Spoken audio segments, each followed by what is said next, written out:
ਧੰਨ ਵਾਹਿਗੁਰੂ ਜੀ।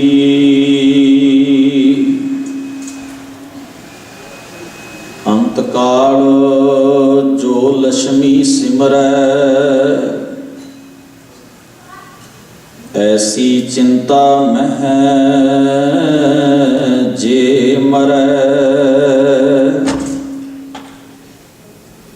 ਸਰਪ ਜੋਨ ਵਲ ਵਲ ਉਤਰੈ, ਹਰੀ ਬਾਈ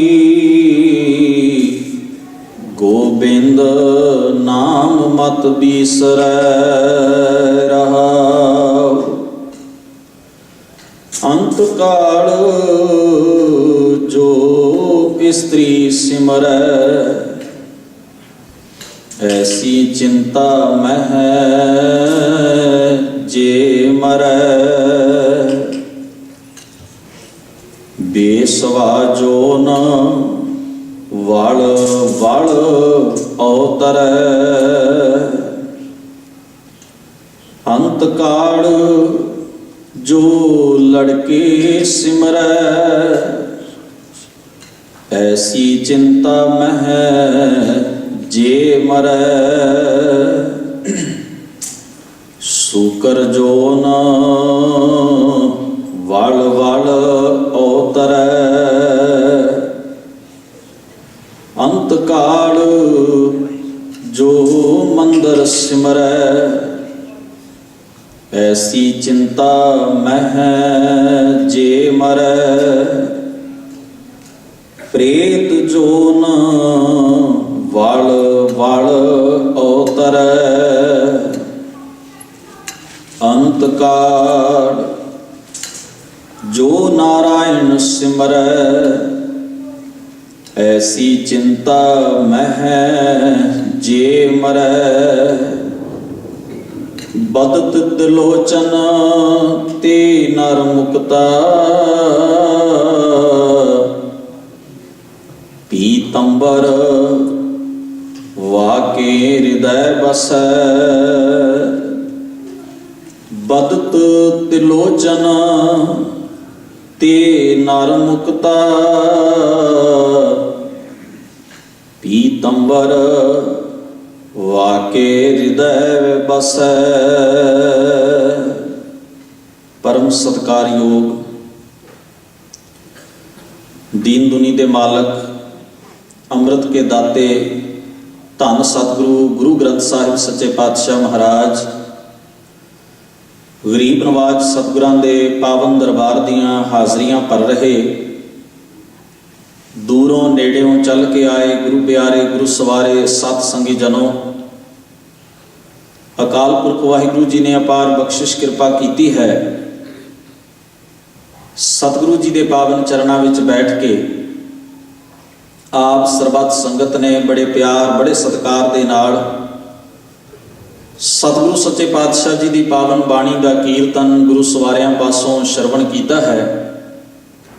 ਆਓ ਜਿੱਥੇ ਆਪ ਜੀ ਨੇ ਸਤਿਗੁਰਾਂ ਦੀ ਪਾਵਨ ਬਾਣੀ ਦੇ ਕੀਰਤਨ ਨਾਲ ਸਾਂਝ ਪਾਈ ਹੈ, ਕੁਝ ਸਮੇਂ ਲਈ ਆਪਾਂ ਗੁਰਦੇਵ ਜੀ ਦੀ ਪਾਵਨ ਬਾਣੀ ਸ਼ਬਦ ਦੀ ਵਿਚਾਰ ਦੇ ਨਾਲ ਆਪਣੀਆਂ ਬਿਰਤੀਆਂ ਨੂੰ ਇਕਾਗਰ ਕਰਨ ਦਾ ਯਤਨ ਕਰੀਏ। ਗੁਰਮਤਿ ਵਿਚਾਰਾਂ ਦੀ ਆਰੰਭਤਾ ਕਰਨ ਤੋਂ ਪਹਿਲਾਂ ਸਾਹਿਬ ਕਮਾਲ ਗੁਰੂ ਗੋਬਿੰਦ ਸਿੰਘ ਸਾਹਿਬ ਜੀ ਦੀ ਬਖਸ਼ਿਸ਼ ਕੀਤੀ ਹੋਈ ਫਤਿਹ ਬੁਲੰਦ ਕਰੋ। ਸਾਰੇ ਆਖੋ ਜੀ, ਵਾਹਿਗੁਰੂ ਜੀ ਕਾ ਖਾਲਸਾ, ਵਾਹਿਗੁਰੂ ਜੀ ਕੀ ਫਤਿਹ।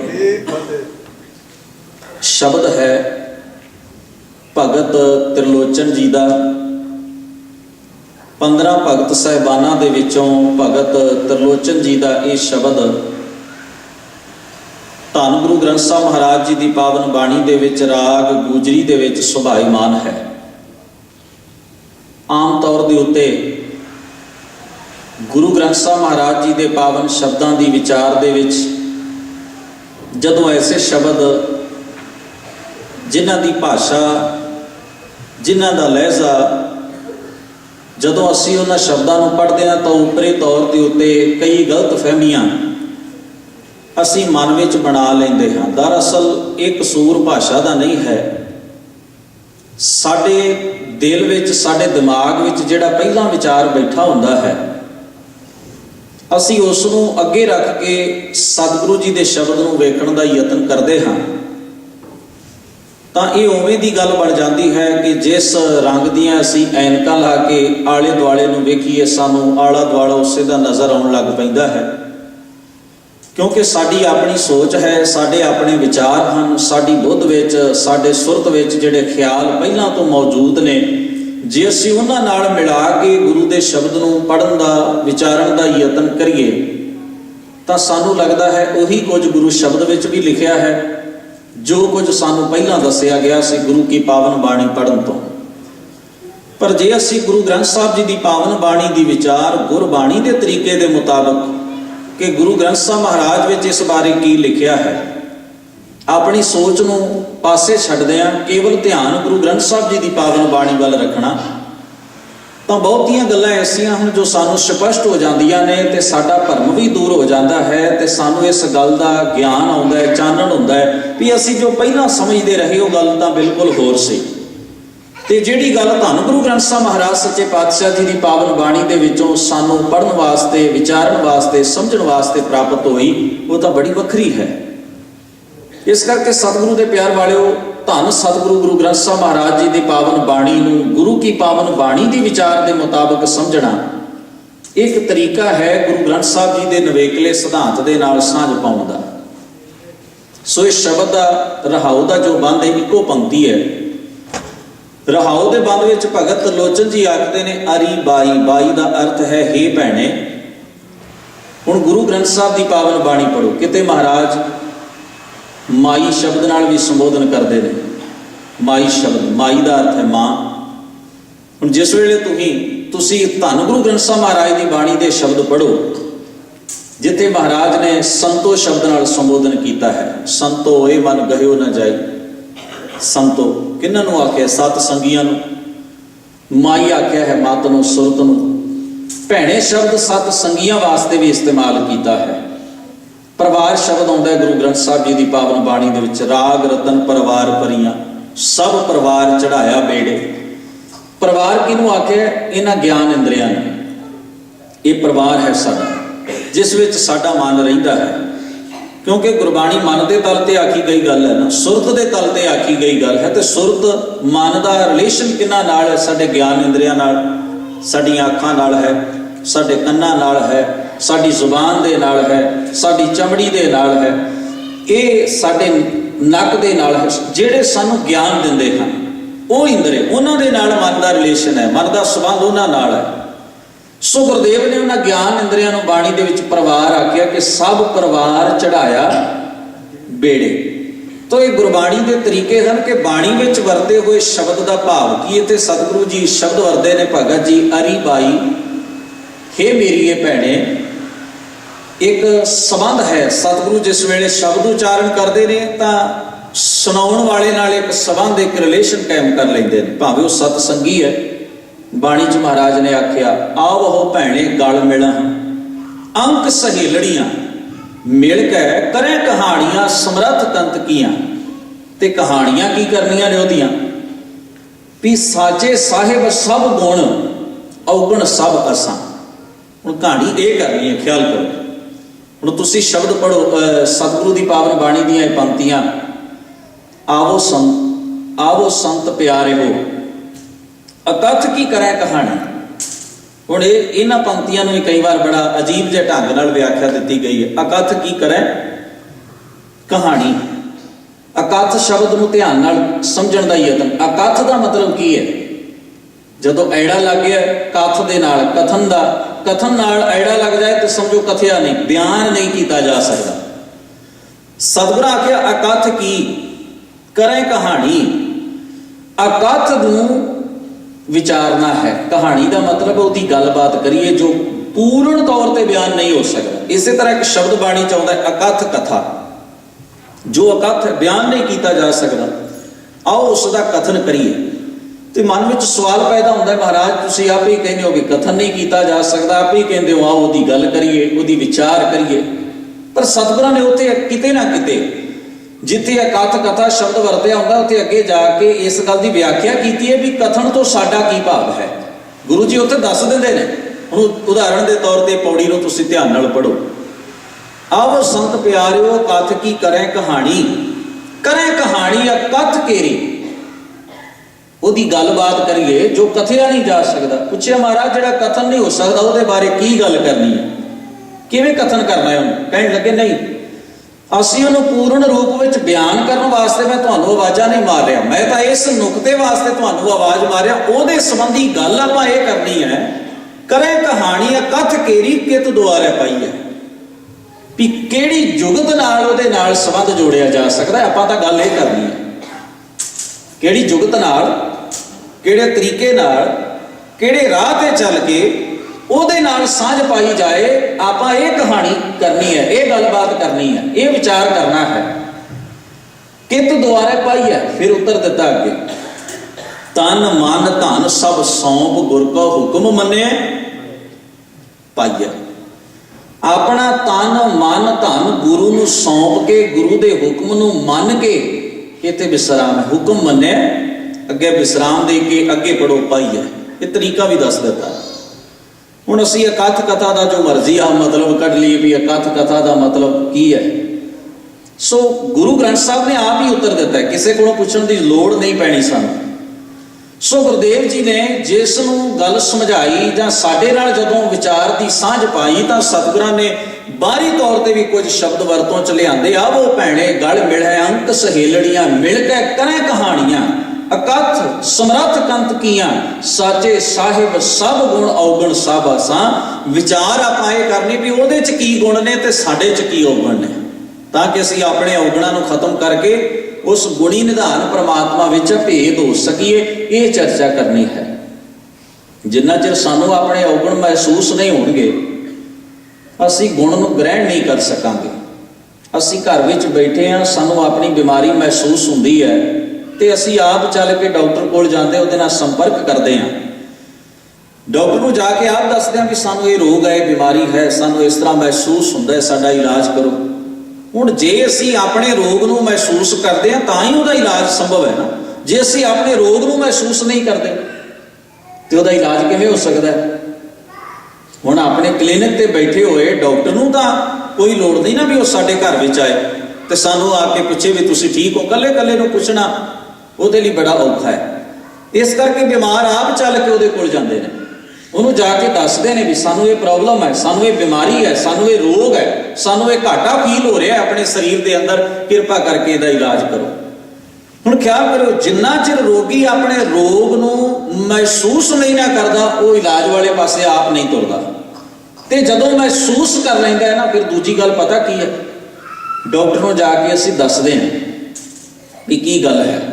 ਜਿਹੜਾ ਬੱਚਾ ਅੱਜ ਬੋਲਣਾ ਨਹੀਂ ਸਿੱਖਿਆ, ਉਹਦੀ ਮਾਂ ਦੱਸਦੀ ਹੈ, ਉਹਦੀ ਜਗ੍ਹਾ ਤੇ ਡਿਊਟੀ ਬੋਲਣ ਦੀ ਉਹਦੀ ਮਾਂ ਨਿਭਾ ਰਹੀ ਹੈ। ਧਿਆਨ ਦਿਓ, ਉੱਥੇ ਡਾਕਟਰ ਸਾਨੂੰ ਪੁੱਛਦਾ ਕੀ ਗੱਲ ਹੈ। ਅਸੀਂ ਫਿਰ ਇੱਕ ਇੱਕ ਰੋਗ, ਇੱਕ ਇੱਕ ਗੱਲ ਬੜੀ ਵਿਆਖਿਆ ਕਰਕੇ ਉਹਨੂੰ ਦੱਸਣ ਦਾ ਯਤਨ ਕਰਦੇ ਹਾਂ ਵੀ ਕੋਈ ਗੱਲ ਰਹਿ ਨਾ ਜਾਏ। ਅਸੀਂ ਸਾਰੀ ਗੱਲ ਖੁੱਲ੍ਹ ਕੇ ਵਿਚਾਰ ਕੇ ਉਹਦੇ ਸਾਹਮਣੇ ਰੱਖ ਦਿੰਦੇ ਹਾਂ। ਉਸ ਵੇਲੇ ਅਸੀਂ ਆਪਣੀ ਝਿਜਕ, ਆਪਣੀ ਸੰਗ, ਆਪਣੀ ਸ਼ਰਮ ਸਭ ਪਾਸੇ ਰੱਖ ਦਿੰਦੇ ਹਾਂ। ਉਸ ਵੇਲੇ ਸਾਡਾ ਧਿਆਨ ਇਸ ਗੱਲ ਤੇ ਹੁੰਦਾ ਹੈ ਵੀ ਕਿਧਰੇ ਸਾਡੇ ਇਲਾਜ ਵਿੱਚ ਕੋਈ ਕਮੀ ਨਾ ਰਹਿ ਜਾਏ। ਮੈਂ ਸਾਰੀ ਗੱਲ ਖੋਲ ਕੇ ਦੱਸ ਦਿਆਂ ਡਾਕਟਰ ਨੂੰ ਵੀ ਮੈਨੂੰ ਕੀ ਪ੍ਰੋਬਲਮ ਹੈ, ਕੀ ਮੁਸ਼ਕਲ ਹੈ, ਕੀ ਰੋਗ ਹੈ, ਕੀ ਦਰਦ ਹੈ, ਕੀ ਪੀੜਾ ਹੈ। ਅਸੀਂ ਆਪਣਾ ਰੋਗ ਮੂੰਹ ਤੋਂ ਪ੍ਰਵਾਨ ਕਰਦੇ ਹਾਂ ਵੀ ਮੈਨੂੰ ਆਹ ਪ੍ਰੋਬਲਮ ਹੈ। ਹੁਣ ਕਦੇ ਸੋਚਿਓ ਕੀ ਅਸੀਂ ਧੰਨ ਗੁਰੂ ਗ੍ਰੰਥ ਸਾਹਿਬ ਦੀ ਬਾਣੀ 'ਚ ਲਿਖਿਆ ਇਸੇ ਤਰ੍ਹਾਂ ਜਿਵੇਂ ਸਰੀਰ ਦਾ ਇਲਾਜ ਕਰਨ ਵਾਸਤੇ ਇੱਕ ਡਾਕਟਰ ਹੈ, ਇੱਕ ਵੈਦ ਹੈ ਇਸ ਦੁਨੀਆ ਅੰਦਰ, ਇਸ ਸੰਸਾਰ ਅੰਦਰ, ਸਮਾਜ ਅੰਦਰ, ਇਸੇ ਤਰ੍ਹਾਂ ਆਤਮਿਕ ਤੌਰ ਤੇ ਬਿਮਾਰ ਹੋਏ ਲੋਕਾਂ ਦਾ ਇਲਾਜ ਕਰਨ ਲਈ ਗੁਰੂ ਵੈਦ ਹੈ। ਮੇਰਾ ਵੈਦ ਗੁਰੂ ਗੋਬਿੰਦਾ, ਹਰ ਹਰ ਨਾਮ ਔਖਦ ਮੁਖ ਦੇਵੈ ਕਾਟੈ ਜਮ ਕੀ ਫੰਦਾ। ਤੇ ਗੁਰੂ ਗ੍ਰੰਥ ਸਾਹਿਬ ਜੀ ਦੀ ਪਾਵਨ ਬਾਣੀ 'ਚ ਦੱਸਿਆ ਕਿਹੜੇ ਕਿਹੜੇ ਰੋਗ ਮਨੁੱਖ ਨੂੰ ਚੰਬੜੇ ਹੋਏ ਨੇ, ਕਿਹੜੀਆਂ ਕਿਹੜੀਆਂ ਬਿਮਾਰੀਆਂ ਨੇ। ਜਦੋਂ ਆਪਾਂ ਬਾਣੀ ਦੀ ਵਿਚਾਰ ਕਰਦੇ ਹਾਂ ਤਾਂ ਇਹੀ ਕੁਝ ਸਾਨੂੰ ਦੱਸਿਆ ਜਾ ਰਿਹਾ ਵੀ ਸਾਡੇ 'ਚ ਮਨੁੱਖ 'ਚ ਕੀ ਕੀ ਔਗਣ ਹੋ ਸਕਦੇ ਨੇ।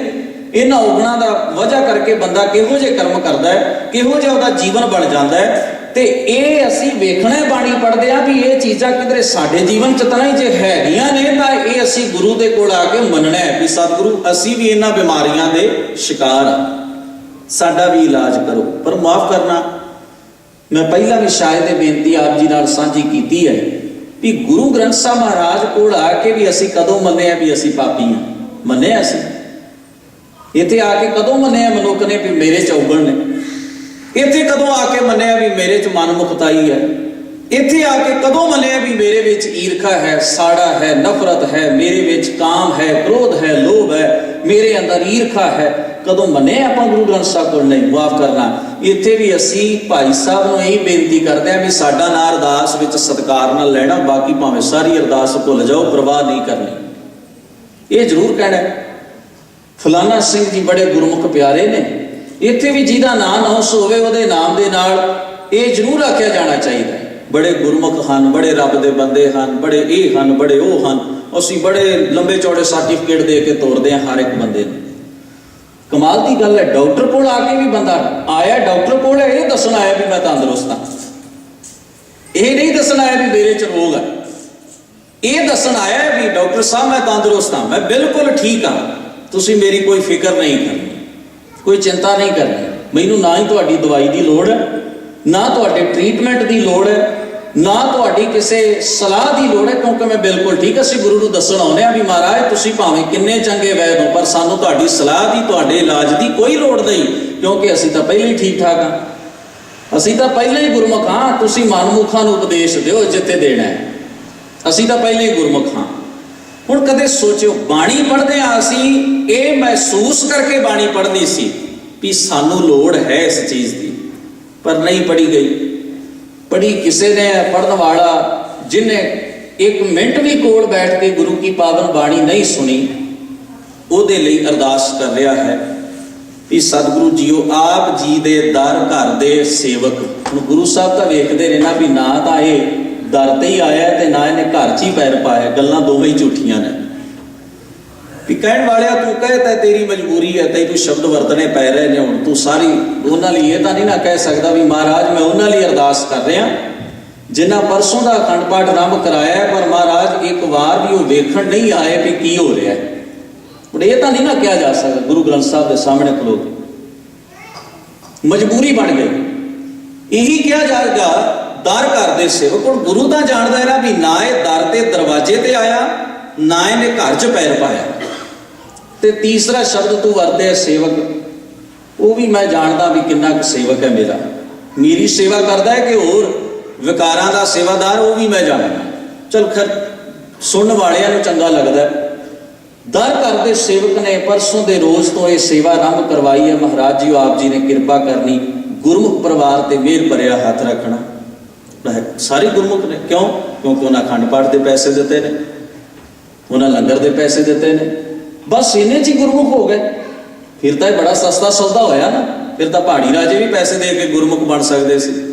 सोचो जरा, फिर तो भाई सज्जन कहता महाराज वेखो किन्नियां इत्थे बरकतां ने, किड्डी वड्डी आपां सरां बनाई है, किन्ना कुछ की होया जे आपां ठगी मारदे आ लो पैसे, जो तुसीं पढ़ना है पढ़ो, कीर्तन करना है करो, इन्ना कह दिओ मगरों भी मैं गुरमुख हाँ। जे गुरमुखताई की डिग्री भला पैसों नाल मिलती, पैसे खर्च करके ते सज्जन नूं पैसे खर्च करने च की मुश्किल सी, मलक भागो नूं पैसे खर्च करने च की मुश्किल सी। ख्याल करिए मलक भागो दे घर विच साल बाद भंडारा हुंदा है, श्राद्ध के दिनां विच जो पंडित है, जो ब्राह्मण है, जो पुजारी है, जो बाबा है, तपस्वी है, सब इकट्ठे होके जाते, वो लाइन में सारिਆਂ ਨੂੰ बिठा लेंदा, प्रशादा छकाउंदा, मगरों दान दक्षिणा भी दिंदा। वो सारे फिर हथ जोड़ते ते अरदास की करते होणगे भला, मनमुख कह के उन्हें डांगा थोड़ी खाणियां ने, वो तो बेचारे रोटी खाण गए ने। कौन चाहता भी रोटी खाण तो बाद मैनूं डांगा पै जाण? कोई चाहता? उन्होंने तो यही आख्या होना ना, हे प्रभु, हे परमेश्वर जी, बड़ी सेवा की है जजमान ने, इहदी किरत कमाई विच वाधा पाउणा, इनू खुशहाली बख्शनी, ऐसा बड़ा कुछ आख्या होएगा कहण वालियां ने। गुरु नानक नूं ये गल चंगी ना लगी, सद्या नहीं गए। वो हैरान सी, इत्थे तां आपे चल के आ जांदे ने दक्षिणा लैण दे मारे, पर गुरु नानक नूं सदा दिता उतां भी नहीं आए, आदमी भेजे नहीं आए। तीसरी बार सुनिया भेजिया, भाई लालो ने हथ जोड़े, महाराज तुसी ते चले जाना, मेरे गरीब दे हड्ड ना कुटे जान। अमीर आदमी है, वो मालिया इकट्ठा करता है, तुसी कृपा करो, तुहानू भै कोई नहीं, डर कोई नहीं। पर पता नहीं इस चीज़ का गुस्सा वो मेरे ते कढ़े कि किसी होर गरीब ते कढ़े। इस करके सच्चे पातशाह तुहाडे तो वड्डा रखणहार मेरा कौन है, तुसी कृपा करो, चरण पाओ। हजूर ने आख्या लालो नाल चलेगा। भाई लालो कहने लगे, महाराज मैनू तो सद्या ही नहीं, तो मेरी तो शक्ल वेखनी पसंद नहीं करता, मैं तो शूदर हाँ, नीवी जात दा, क्यों एवें उत्थे बखेड़ा खड़ा करना है। महाराज तुसी चले जाओ, सदा तुहानू आया, मैनू नहीं आया। तो वैसे भी महाराज मैं उत्थे की लैण जाना है, ये हक दी हलाल दी रुखी मिसी खा के मैनू बड़ी तसल्ली है, मेरे मन च कोई जद लोभ नहीं, मैं उधर दा एवें पैंडा कातों तय करा। गुरदेव ने आख्या नहीं लालो तेनू नाल लैके जाओ। चल पए ने, भागो दे मत्थे वट पिया। पूछिया बाबा जी आए नहीं। हजूर ने आख्या विचार तो नहीं सी, फिर भी सोच लिया भी चलो जा आउंदे आ, तुसी सुनिया घलिया, आओ प्रसादा छको। हजूर ने आख्या नहीं असी छक लिया। महाराज कितों छक लिया? लालो दे घरों छक लिया। पहला ही शब्द सी, हंकार है ना जात का। गुरु ने एवं थोड़ी आख्या जात का गर्व ना करियो, कोई भी अपनी जात का हंकार ना करो, क्योंकि जात तुसी नाल लैके नहीं आए। तुहाडे तुसी जिस परिवार विच जमे हो थोड़ा खुशहाल सी, उन्हां तुहाडे मथे ते भी लेबल चिपका दिता भी वाह वाह एक कुलीन वर्ग है, ये उच्ची जात दा है, ये अमीर है, तेरी जात बड़ी उच्ची है। आप फटी उन्होंने साडे नाल उदों ही पा दी भी तुसी सारी उम्र जिवें असी बंदियां नूं बंदे नहीं समझिया, पुत्रो तुसी भी नहीं समझना। ये मत पैदी सटे उन्होंने गुड़ती दी है भी पुत्रा ना तेरे दादे ने बंदे नूं बंदा समझिया, ना मैं समझिया, तो यही हुण सुभाव तू पालना है। तू भी धरती ते जिन्ना चिर जीवना है ना, किसी बंदे नूं बंदा नहीं समझना, क्योंकि तेरी जात उची है। तू लोग पैरां च रोलने ने, उदों ही मत फेर दी जाती है बंदे, उन्होंने दसे ही नहीं जाता भी तू इंसान है। वो तो सारी उम्र इस भुलेखे च ही रहिंदा है भी मैं खौरे की चीज़ आ इस धरती के उत्ते। सतगुरु महाराज सच्चे पातशाह ने जदों आख्या ना भी भाई लालो दे घरों छक आए हैं, बड़ा क्रोध चढ़िया जी, उदों मत्थे वट पै गया। कहने लगे महाराज हुण इस शूदर दे प्रशादे मेरे पकवानां नालों ज्यादा चंगे हो गए, आ इन्ने लोग जिहड़े आए ने इन्हां बारे की ख्याल है? गुरुदेव ने आख्या ये आए ने इन्हां दी मर्जी है, पर मैं जदों आया सा मैं ये मैनू सद के नहीं सी ले आया, मैं इहदा आप कुंडा खड़काया सी लालो दा। तो अपने घर किरतकार करने वाला इंसान है, ये घर जो रुखी मिसी सी खा के मलक जी बड़ा आनंद मिलिया, बड़ी खुशी मिली। किरती आदमी दे घरों ईमानदारी की किरत दे विचों धर्म की किरत दे विचों जो रुखा मिसा दे कोल सी उन्हें मैनू छकाया है। मैं सोचदा कई बार अज मेरे वर्गे बहुते एक गुरसिख कोलों प्रसाद लैण लई तैयार नहीं। वो कड़ाह प्रसाद की देग देवे ना तो हथ ऐ खिंच लेंदे ने भी जिवें 100 वोल्ट का करंट आउंदा प्रसाद देण वाले च। बिरती बन गई, क्योंकि मैं ज़्यादा सुचा, मैं उतों अमृत छकिया जिथे अमृत बड़ा सुचा पिया जाता है, तो जिहड़ा प्रसाद दूजा देण वाला उन्होंने असीं समझदे तां झूठा है, ये तो पवित्र बंदा है, ये हथों प्रसाद लैके मेरा धर्म भ्रिष्ट हो जाता है। किसी दे कोल बहना नहीं, किसी कोलों खाना नहीं, भावें अगला आके भी बड़ी साफ सफाई नाल बनाया, तुसी भरम ना करो, मैं तुहानूं झूठा नहीं देण लग्या, मैं कोई गंदी चीज़ गंदा भोजन तुहाडे सामने नहीं परोसन लग्या, तुसी भरम ना करो। नहीं जी, असीं बड़ी उच्ची कुलीन सोच के मालक होने का दावा करते हैं, क्योंकि असीं सुचे हैं। ये भरम पै गया ना, माफ करना, उस सुचपणे का नाम असीं विवेक रख लिया। विवेक तो गुरु ग्रंथ साहब की बाणी च बड़ी उच्ची गल है। मैं दीजा किते गुरु ग्रंथ साहब की बाणी च शरीर नूं विवेक आख्या, किते नहीं आख्या, बुद्ध नूं आख्या। शब्द पढ़ो, प्यारे इन विद मिलन ना जाई, मैं किए कर्म अनेका, हार पर्यो स्वामी के द्वारा दीजा बुद्ध विवेका। विवेक ने बुद्ध विच आउणा सी। इत्थे असीं अपने पंज तत्त के पुतले राही विवेक का झंडा चलाउणा शुरू कर दिता। मैं विवेकी सिंह हाँ, मैं तेरे हथों खा नहीं सकता। पूछिया भाई साहब होश करो, गुरुद्वारे खड़े हो, इत्थे सारी संगत ने प्रसाद लिया, वो अपवित्र है? इसका मतलब सारी संगत अपवित्र है? मैं प्रसाद वरताउण वाला भी अपवित्र हाँ, मेरा दिता प्रसाद भी अपवित्र है। इस हिसाब नाल तां धरती ते फिर सोचा तुहाडे हिसाब नाल तां कोई भी नहीं हो सकता। पर खैर भरम है ना सानू। मैं सोचदा ये अज तो 600 साल पहला 550 साल पहला की बात है। अज भारत की धरती ते तुसी गरीब दे घर विच जाओ, किसी गरीब दे घर विच तुसी वेखो उहदे भांडे किहो जाए ने, तुसी वेखो रोटी किवें खांदे ने, तुसी वेखो पानी किवें वरतदे ने, उस घर विच बच्चियां दी की दशा है, उन्हां दे अपने कपड़े किहो जाए ने, उन्हां दा घर परिवार किहो जिहा है।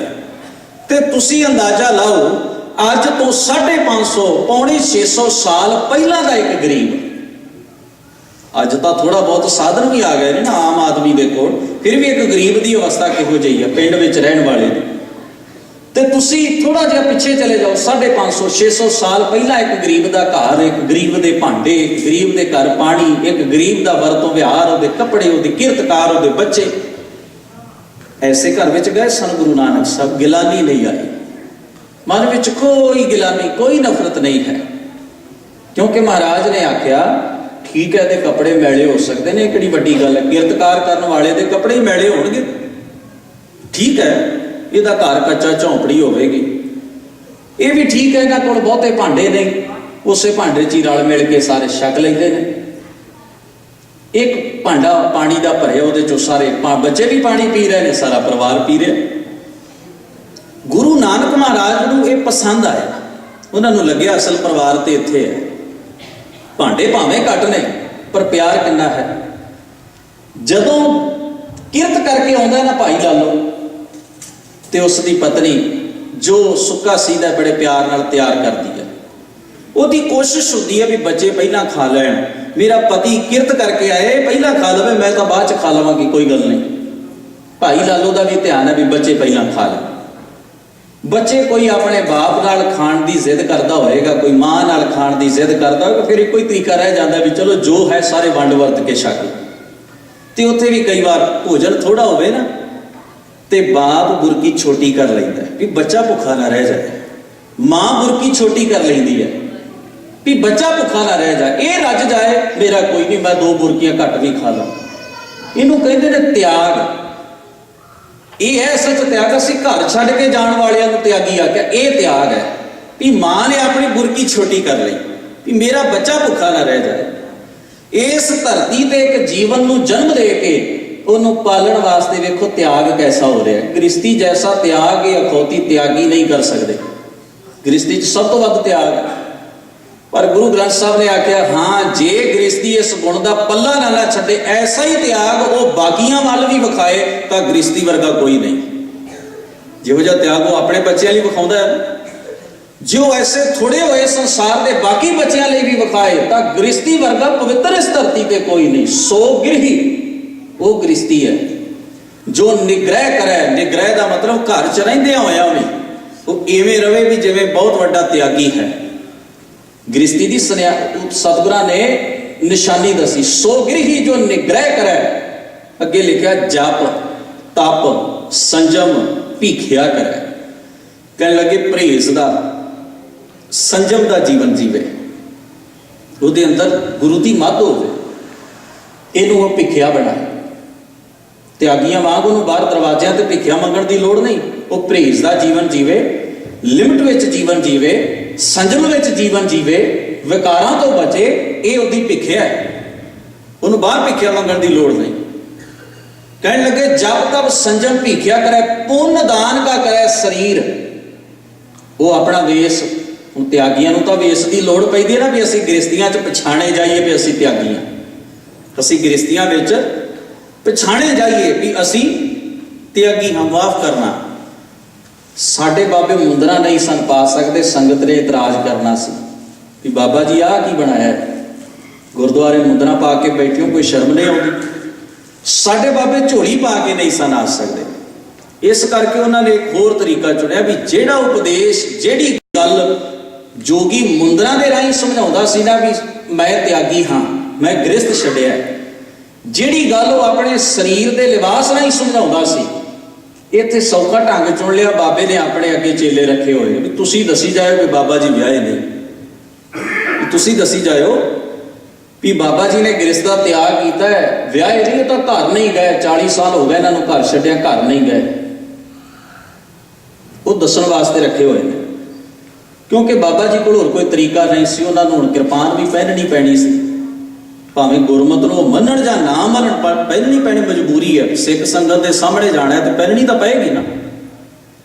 ਉਹਨਾਂ ਨੂੰ ਵੇਸ ਸਿੱਖੀ ਵਾਲਾ ਹੀ ਰੱਖਣਾ ਪੈਣਾ ਸੀ, ਕਿਉਂਕਿ ਗੱਲ ਸਿੱਖ ਸੰਗਤ ਨਾਲ ਕਰਨੀ ਹੈ। ਪਰ ਸਿਧਾਂਤ ਭਾਵੇਂ ਗੁਰੂ ਦਾ ਲਿਆ ਜਾਂ ਨਹੀਂ ਲਿਆ, ਉੱਥੇ ਫਿਰ ਅੱਗੇ ਚੇਲੇ ਬਾਲ ਕੇ ਰੱਖ ਲਏ ਵੀ ਤੁਸੀਂ ਦੱਸਿਓ ਮੇਰੇ ਬਾਰੇ ਵੀ ਮੈਂ 40 ਸਾਲ ਹੋ ਗਏ ਘਰ ਨਹੀਂ ਗਿਆ, ਮੈਂ ਗ੍ਰਸਥ ਦਾ ਤਿਆਗ ਕੀਤਾ। ਮੈਨੂੰ ਇੱਕ ਵਾਰ ਮੇਰਾ ਬਾਪ ਡੇਰੇ ਛੱਡ ਗਿਆ ਸੀ, ਬਸ ਉਹ ਤੋਂ ਬਾਅਦ ਆਪਾਂ ਨਹੀਂ ਘਰ ਪੈਰ ਪਾਇਆ। ਉਹ ਤਾਂ ਇਸ ਕਰਕੇ ਛੱਡ ਗਿਆ ਹੋਵੇਗਾ ਕਿ ਕੋਈ ਧਰਮ ਸਿੱਖ ਕੇ ਵਾਪਸ ਮੁੜੇਗਾ। ਉਹਨੂੰ ਕੀ ਪਤਾ ਸੀ ਵੀ ਇੱਥੇ ਸਭ ਕੁਝ ਲੁੱਟਿਆ ਜਾ ਰਿਹਾ। ਉਹਨੂੰ ਕੀ ਪਤਾ ਸੀ ਵੀ ਸਧਰਾਂ ਨਾਲ ਪਾਲੇ ਹੋਏ ਇਸ ਬੱਚੇ ਨੂੰ ਧਰਮ ਦੇ ਨਾਮ ਤੇ ਬੈਠੇ ਹੋਏ ਦੰਭੀ ਨੇ ਅਗਵਾ ਕਰ ਲੈਣਾ ਤੇ ਇਹਦੀ ਸੁਰਤ ਵਿੱਚ ਉਹ ਜ਼ਹਿਰ ਪਾ ਦੇਣਾ ਵੀ ਇਹ ਸਾਰੀ ਉਮਰ ਜਿਸ ਮਾਂ ਨੇ ਜੰਮਿਆ, ਜਿਸ ਬਾਪ ਨੇ ਪਾਲਿਆ, ਉਹਨੂੰ ਘਰ ਘਰ ਵਿੱਚ ਜਾ ਕੇ ਗਾਲਾਂ ਕੱਢੇਗਾ ਵੀ ਗ੍ਰਸਥ ਮਾੜਾ ਹੁੰਦਾ। ਉਹਨੂੰ ਕੀ ਪਤਾ ਸੀ ਇਸ ਗੱਲ ਦਾ। ਖੈਰ, ਗੁਰਦੇਵ ਸੱਚੇ ਪਾਤਸ਼ਾਹ ਜੀ ਦੀ ਪਾਵਨ ਬਾਣੀ ਨੂੰ ਕਦੇ ਪੜ੍ਹੀ, ਹਜ਼ੂਰ ਕਹਿਣ ਲੱਗੇ ਪੁੰਨ ਦਾਨ ਕਾ ਕਰੈ ਸਰੀਰ। ਉਹਨੂੰ ਕਿਸੇ ਭੇਖ ਦੀ ਲੋੜ ਨਹੀਂ। ਉਹ ਪਤਾ ਹੈ ਆਪਣੇ ਸਰੀਰ ਦਾ ਭੇਖ ਲਿਬਾਸ ਕੀ ਬਣਾਏ, ਪੁੰਨ ਤੇ ਦਾਨ।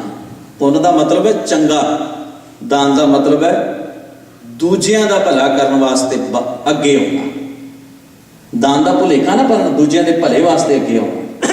ਕਹਿਣ ਲੱਗੇ ਸੋ ਗ੍ਰਹੀ ਉਹ ਗ੍ਰਸਤੀ ਗੰਗਾ ਕਾ ਨੀਰ।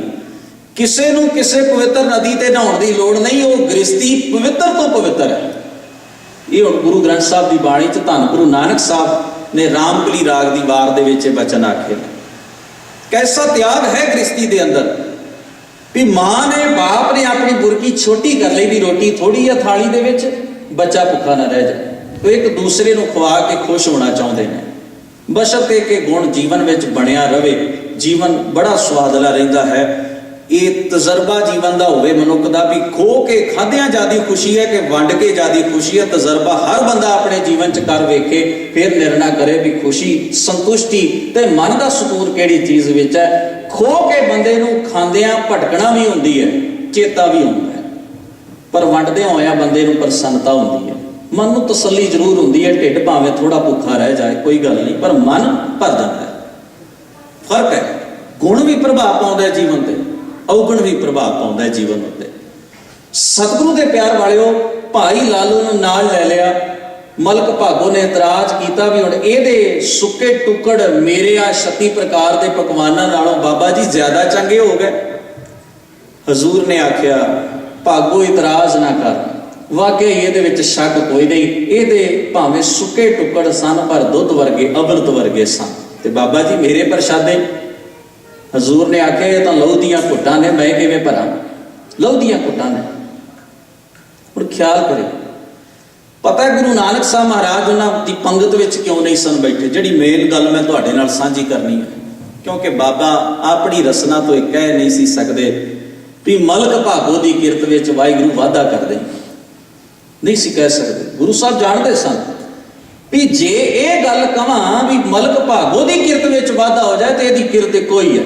ਇਹਨੇ ਧੱਕਾ ਕਰਨਾ ਗਰੀਬ ਉੱਤੇ, ਕਿਰਤੀਆਂ ਤੋਂ ਜ਼ਬਰਦਸਤੀ ਇਹ ਟੈਕਸ ਵਰਾਉਂਦਾ ਹੈ ਤੇ ਇਹਦੇ ਹੱਕ 'ਚ ਅਰਦਾਸ ਕਰਨ ਦਾ ਮਤਲਬ ਹੈ ਲਾਲੋ ਦੇ ਗਲ ਅੰਗੂਠਾ ਦੇਣਾ।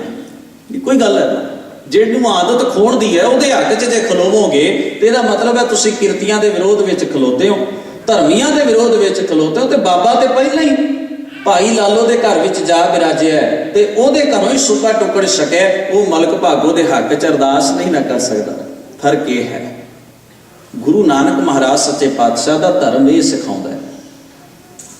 ਅੱਜ ਅਸੀਂ ਇਹ ਕਹਿਣ ਦੀ ਬਜਾਏ ਵੀ ਵਾਹਿਗੁਰੂ ਇਹਨਾਂ ਨੂੰ ਧਰਮ ਦੀ ਕਿਰਤ ਕਰਨ ਦਾ ਬਲ ਬਖਸ਼ੋ, ਅਸੀਂ ਸਿੱਧਾ ਹੀ ਸ਼ਾਰਟਕਟ ਰਾਹ ਲਿਆ ਵੀ ਇਹਨਾਂ ਦੀ ਕਿਰਤ 'ਚ ਵਾਧਾ। ਅਗਲਾ ਬਲੈਕ ਕਰਦਾ ਤੇ ਕਰੀ ਜਾਏ, ਡਰੱਗ ਵੇਚਦਾ ਤੇ ਵੇਚੀ ਜਾਏ।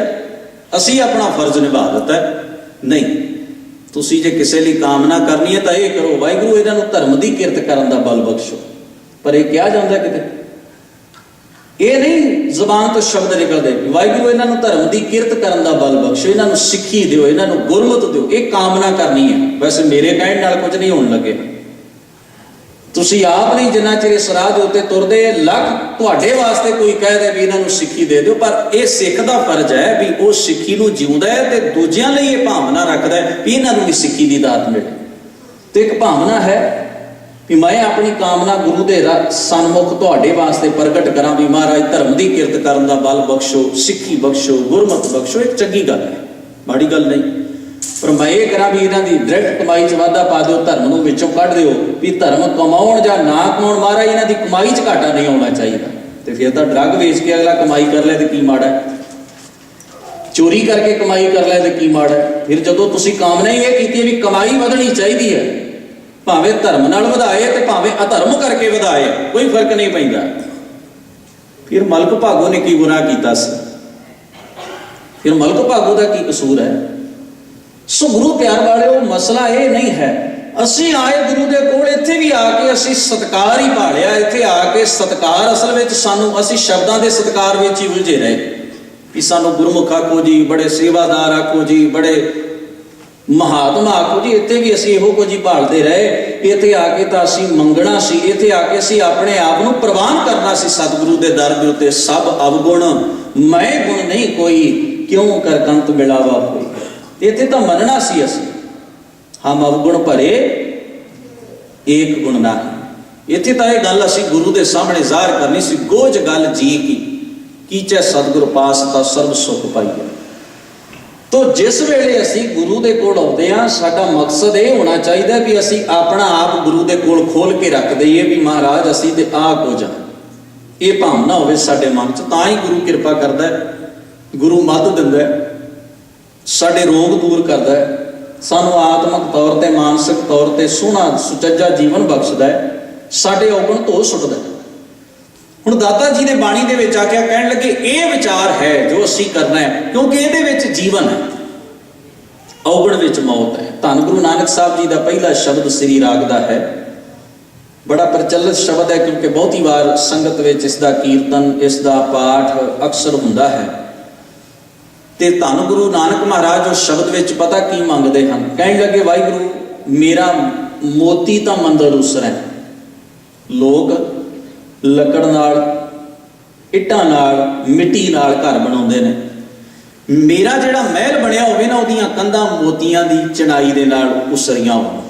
ਮੋਤੀ ਤਾਂ ਮੰਦਰ ਉਸਰੈ, ਇੰਨਾ ਅਮੀਰ ਹੋਵਾਂ ਮੈਂ ਵੀ ਉਹਨਾਂ ਕੰਧਾਂ ਦੀ ਚਿਣਾਈ ਜਿਸ ਮਹਿਲ ਵਿੱਚ ਮੈਂ ਰਹਿਣਾ ਹੈ, ਉਹਦੀ ਚਿਣਾਈ ਨਾ ਲੱਕੜ ਨਾਲ ਹੋਵੇ, ਨਾ ਲੋਹੇ ਨਾਲ ਹੋਵੇ, ਨਾ ਮਿੱਟੀ ਨਾ ਪੱਥਰ ਨਾਲ ਹੋਵੇ, ਉਹਦੀ ਚਿਣਾਈ ਮੋਤੀਆਂ ਨਾਲ ਹੋਵੇ। ਮੋਤੀ ਤਾਂ ਮੰਦਰ ਉਸਰੈ। ਕਹਿਣ ਲੱਗੇ ਰਤਨੀ ਤਾਂ ਹੋਵੇ ਜਿਹੜਾ ਉਹਦੇ 'ਚ ਕੀਮਤੀ ਰਤਨ ਜੜੇ ਹੋਣ, ਕੰਧਾਂ ਦੇ ਵਿੱਚ, ਸਾਰੇ ਮਹਿਲ ਦੇ ਵਿੱਚ ਕੀਮਤੀ ਮੋਤੀਆਂ ਦੇ ਨਾਲ ਉਸਾਰੀ ਹੋਵੇ ਤੇ ਰਤਨਾਂ ਦੀ ਜੜਤ ਹੋਵੇ। ਕਸਤੂਰ ਕੁੰਗੂ ਅਗਰ ਚੰਦਨ ਲੀਪ ਆਵੇ ਚਾਓ। ਕਹਿਣ ਲੱਗੇ ਕੇਸਰ ਦਾ, ਚੰਦਨ ਦਾ ਪਲਸਤਰ ਕੀਤਾ ਹੋਵੇ ਉਹਨਾਂ ਕੰਧਾਂ ਨੂੰ, ਮਨ ਖੁਸ਼ ਹੋ ਜਾਏ ਵੇਖ ਕੇ। ਲੀਪ ਆਵੇ ਚਾਓ, ਚਾਓ ਦਾ ਮਤਲਬ ਮਨ ਖੁਸ਼ ਹੋ ਜਾਏ ਵੇਖ ਕੇ। ਪਰ ਇੱਕ ਸ਼ਰਤ ਹੈ, ਮਤ ਦੇਖ ਭੂਲਾ ਵਿਸਰੈ ਤੇਰਾ ਚਿਤ ਨਾ ਆਵੇ ਨਾ। ਮਤਾਂ ਕਿਤੇ ਮੈਨੂੰ ਇਤਰਾਜ਼ ਕੋਈ ਨਹੀਂ ਜੇ ਇਹ ਸਾਰਾ ਕੁਝ ਹੋਵੇ ਤਾਂ, ਕਿਉਂਕਿ ਗੁਰੂ ਦਾ ਰਾਹ ਸੰਸਾਰ ਨੂੰ ਛੱਡ ਕੇ ਭੱਜ ਜਾਣ ਦਾ ਰਾਹ ਨਹੀਂ ਨਾ। ਗੁਰੂ ਨੇ ਆਖਿਆ ਪਰ ਇੱਕ ਸ਼ਰਤ ਹੈ, ਮਤਾਂ ਕਿਤੇ ਮੈਂ ਇਹ ਸਾਰਾ ਕੁਝ ਵੇਖ ਕੇ ਤੈਨੂੰ ਨਾ ਭੁੱਲ ਜਾਂਦਾ ਹੋਵਾਂ। ਤੂੰ ਮੈਨੂੰ ਯਾਦ ਰਵੇ ਤਾਂ ਮੋਤੀਆਂ ਦੇ ਮਹਿਲ ਵੀ ਮੇਰੇ ਲਈ ਦੁਖਦਾਈ ਨਹੀਂ। ਤੂੰ ਵਿਸਰ ਜਾਏ ਤਾਂ ਮੋਤੀਆਂ ਦੇ ਮਹਿਲ ਵੀ ਦੁਖਦਾਈ ਸਾਬਤ ਹੋਣਗੇ। ਪੁੱਛਿਆ ਜੀ ਕਿਉਂ? ਕਹਿਣ ਲੱਗੇ ਹਰ ਬਿਨ ਜੀਓ ਜਲ ਬਲ ਜਾਉ। ਹਰੀ ਤੋਂ ਬਿਨਾ, ਉਹਦੇ ਗੁਣਾ ਤੋਂ ਬਿਨਾ ਮਨ ਤ੍ਰਿਸ਼ਨਾ 'ਚ ਸੜਿਆ ਰਹਿੰਦਾ। ਇਹਨਾਂ ਮੋਤੀਆਂ ਦੇ ਮਹਿਲ ਵਿੱਚ ਬਹਿ ਕੇ ਵੀ ਚਿੰਤਾ ਹੁੰਦੀ ਹੈ ਕਿ ਕੋਈ ਮੇਰੇ ਤੋਂ ਅੱਗੇ ਤਾਂ ਨਹੀਂ ਲੰਘ ਗਿਆ, ਕੋਈ ਮੇਰੇ ਤੋਂ ਅਮੀਰ ਤਾਂ ਨਹੀਂ ਹੈ, ਮੇਰੇ ਤੋਂ ਅਮੀਰ ਤਾਂ ਨਹੀਂ। ਮੀਡੀਆ ਰਿਪੋਰਟ ਦਿੰਦਾ ਹੈ ਦੁਨੀਆ ਦੇ ਸਭ ਤੋਂ 10 ਅਮੀਰ ਆਦਮੀਆਂ ਦੀ ਲਿਸਟ ਛਾਪਦਾ ਹੈ। 10 ਅਮੀਰ ਆਦਮੀ। ਪੜ੍ਹਨ ਵਾਲਾ ਸੋਚਦਾ ਹੈ ਇਹਨਾਂ ਨੇ ਬੜੇ ਮੋਤੀ ਦਾਨ ਕੀਤੇ ਹੋਣਗੇ ਪਿਛਲੇ ਜਨਮ ਵਿੱਚ, ਕਿੰਨਾ ਸੁੱਖ ਹੋਏਗਾ ਇਹਨਾਂ ਕੋਲ, ਬੜੇ ਆਰਾਮ ਨਾਲ ਬਹਿ ਕੇ ਖਾਂਦੇ ਹੋਣਗੇ, ਇਹ ਜ਼ਿੰਦਗੀ ਦੇ ਵਿੱਚ ਐਸ਼ ਕਰਦੇ ਹੋਣਗੇ, ਇਹਨਾਂ ਕੋਲ ਕਿੰਨਾ ਪੈਸਾ ਹੋਏਗਾ ਕਿ ਸਾਰੀ ਦੁਨੀਆ ਵਿੱਚੋਂ ਆਹ 10 ਅਮੀਰ ਬੰਦਿਆਂ ਦੀ ਲਿਸਟ ਮੀਡੀਆ ਨੇ ਛਾਪ। ਆਪਾਂ ਪੜ੍ਹ ਕੇ ਆਪਣਾ ਚਿੰਤਾ 'ਚ ਡੁੱਬ ਜਾਂਦੇ ਆ। ਇੰਨੇ ਅਮੀਰ ਲੋਕ ਵੀ ਹੈਗੇ ਨੇ ਧਰਤੀ ਤੇ, ਸਭ ਤੋਂ ਅਮੀਰ ਲੋਕ ਦੁਨੀਆ ਦੇ 10। पर सानू ये जानकारी होनी चाहिए है। तुहाडी चिंता नालों उन्हां 10 की चिंता ज़्यादा है जिन्हां दी लिस्ट मीडिया च छप गई तो उन्हां दे टेबल ते भी पहुँच गई भी जनाब तुहाडा नाम भी दुनिया भर के 10 अमीरां दे विच शामिल है। तो तुसी सोचते होवोगे मगर वाले जिहड़े 9 ने, जिहड़ा पहले नंबर ते है, जिहड़े मगर 9 ने उन्हां दे अंदर भी एक चिंता है। 10वें वाले की कोशिश होनी है भी थोड़ा जिहा होर छाड़ मारिए, अगली साल जदों सर्वे होवे तो मैं 9वें नंबर ते चाहिए, कोई तो प्रोग्रेस चाहिए है ना। 8वें वाले को अपनी चिंता है कि वो मगर भी 2 होर ने ते अगे वो 7 होर ने। हुण गुणिया पै जाता है पहले नंबर वाले ते भी जिहड़ा पहले नंबर ते उन्होंने की चिंता हो सकती, तो पहले ते पर ख्याल करो उन्होंने चिंता भी मेरे मगर 9 होर ने, मेरे मगर 9 होर ने, पता नहीं अगले सर्वे दे विच मेरा नंबर किते दूजे थां ते ना आ जाए। इस करके अपनी ये पोजीशन बनाई रखने वास्ते मैनू अजे सिर तोड़ मेहनत करने की लोड़ है। उन्होंने नींद नहीं आती रातां, वो दूजियां दे डाटे मंगवा पुछदा है किन्ने किहड़ा बिजनेस खोलिया, किहदे कोल ज़्यादा शेयर ने, जिहड़े मेरे मगर 9 ने उन्हां दी की प्रोग्रेस है। उन्होंने सारी उम्र यही चिंता खाई जानी भी ये किते अगे ना आ जाए तो मेरी पोजीशन थले ना चली जाए।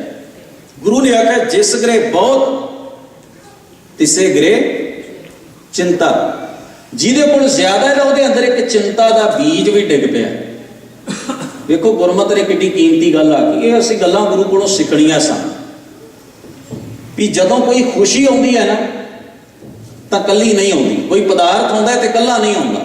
पता की नाल लैके आउंदा, वो चिंता की बांह नाल ही फड़ के लिआउंदा कि तू भी चल मेरे नाल, मैं कल्ला नहीं जा सकदा,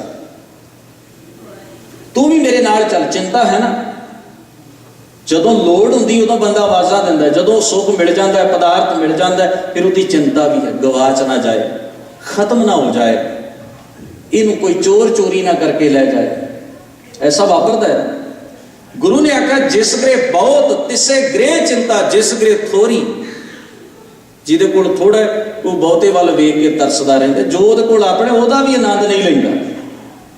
अपने सामने जो पकवान पे ने ना उन्होंने भी प्यार नाल आनंद नाल नहीं सक, उन्हों का आनंद लैण की बजाय वो उन्होंने वाल वेख वेख के तरसी। इनू आख्या फरीद साहब ने ना तरसाए जियो, देख पराई चुपड़ी भी दूजियां दी ऐश परस्ती, दूजियां दी सहूलतां वाल वैख के एवें तरसी ना जा, आ सुकी रोटी का मजा क्यों खराब करदा जिहड़ी तेरे हथ च है।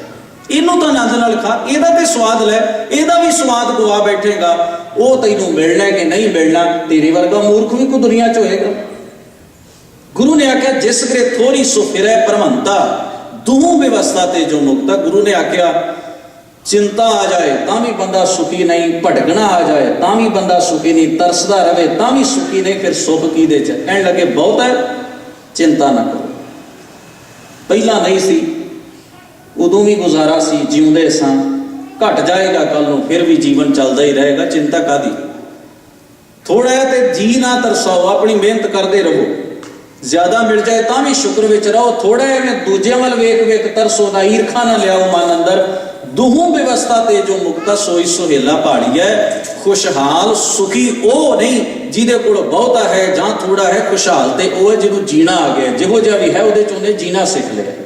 खुशहाल वो है, सुखी वो है।